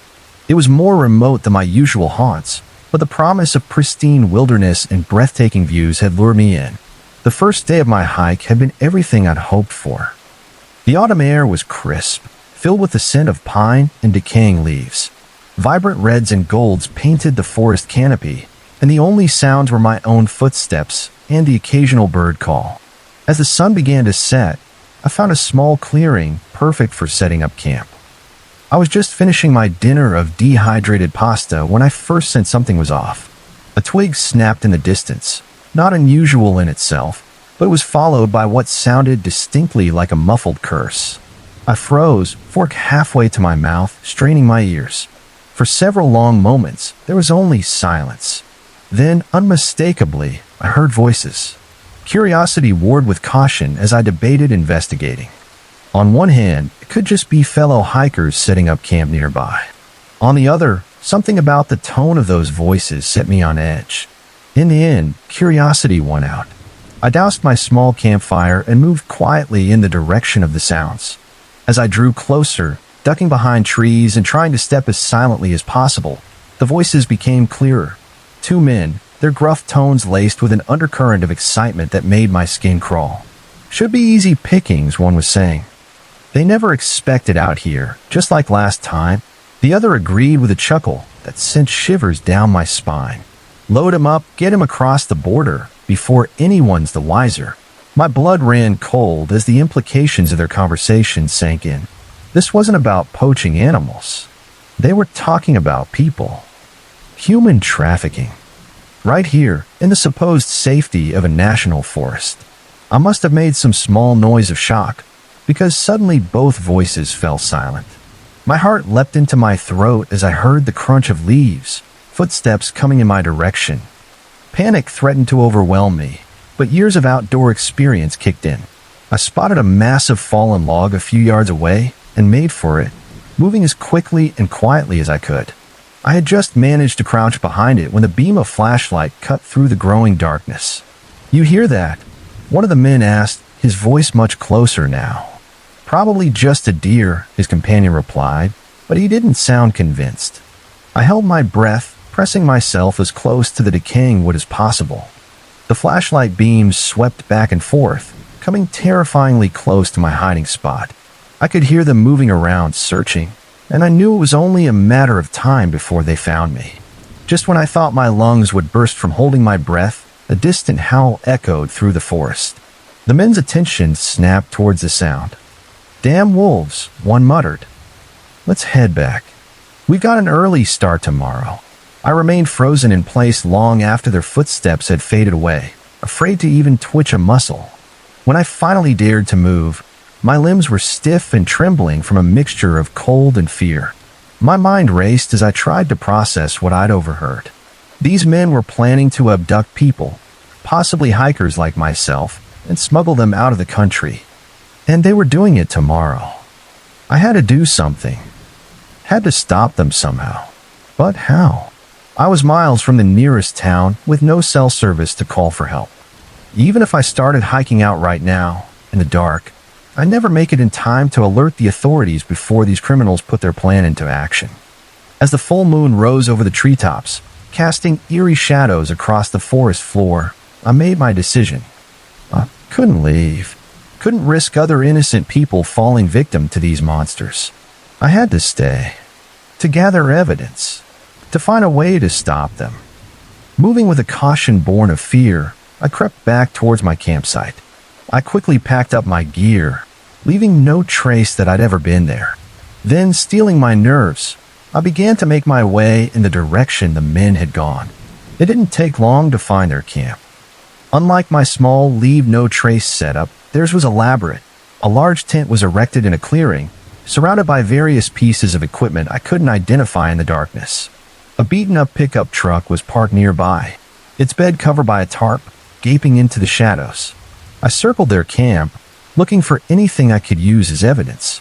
That's when I spotted it, a small digital camera sitting on a folding table near the tent. If I could get my hands on that, it might contain the proof needed to bring these criminals to justice. My heart pounded so loudly I was sure they'd hear it as I crept closer to the table. The men's snores emanated from inside the tent, but each sound made me flinch. Time seemed to slow to a crawl as I reached for the camera with trembling fingers. Just as my hand closed around it, a blood-curdling scream shattered the night. I nearly dropped the camera in shock, whirling towards the source of the sound. It had come from the direction of the truck. The tent erupted with activity, flashlight beams cutting through the darkness as the men burst out, cursing loudly in their confusion. "Shut her up!" one yelled as they ran towards the truck. Horror washed over me as I realized the implications. They already had a victim. The hunt had started early. In that moment, survival instinct took over. Clutching the camera to my chest, I ran.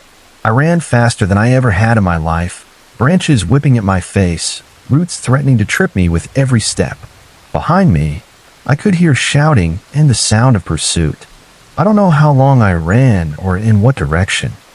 The forest that had seemed so peaceful earlier now felt like a maze designed to trap me. Every shadow held a potential threat, every sound a pursuer closing in. Eventually, my lungs burning and legs trembling, I was forced to stop. I collapsed behind a large boulder, gasping for air and straining my ears for any sign that I'd been followed. But there was only the normal sounds of the night forest, the hoot of an owl, the rustle of small animals in the underbrush. As my breathing slowly returned to normal, I fumbled with the camera, praying it contained the evidence I needed. The screen flickered to life, and I had to stifle a gasp. Photo after photo showed young women, bound and terrified, being loaded into vehicles similar to the truck I'd seen. Interspersed were images of the two men, clearly identifiable, along with others I assumed were part of their operation. I now held proof of their crimes, but I was still miles from help, with two dangerous criminals potentially searching for me. As the adrenaline wore off, exhaustion and fear threatened to overwhelm me, but I couldn't give up. Lives were at stake. With shaking hands, I checked my GPS device. To my immense relief, it showed a ranger station about 5 miles to the east.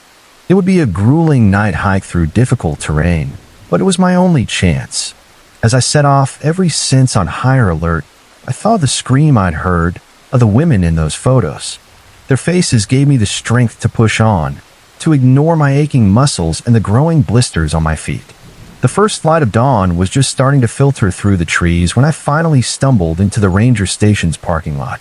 I must have looked a fright, clothes torn, face scratched, wild-eyed with exhaustion and fear.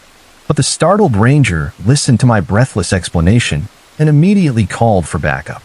What followed was a blur of police interviews, evidence processing, and a massive search operation. They found the men's camp deserted, but the truck was still there, and in its locked cargo area, they discovered 3 terrified young women bound but alive. In the end, my evidence led to the arrest of not just the 2 men I'd overheard, but an entire human trafficking ring operating in the area. The victims were rescued, and the criminals brought to justice. But even now, months later, I can't shake the memory of that night.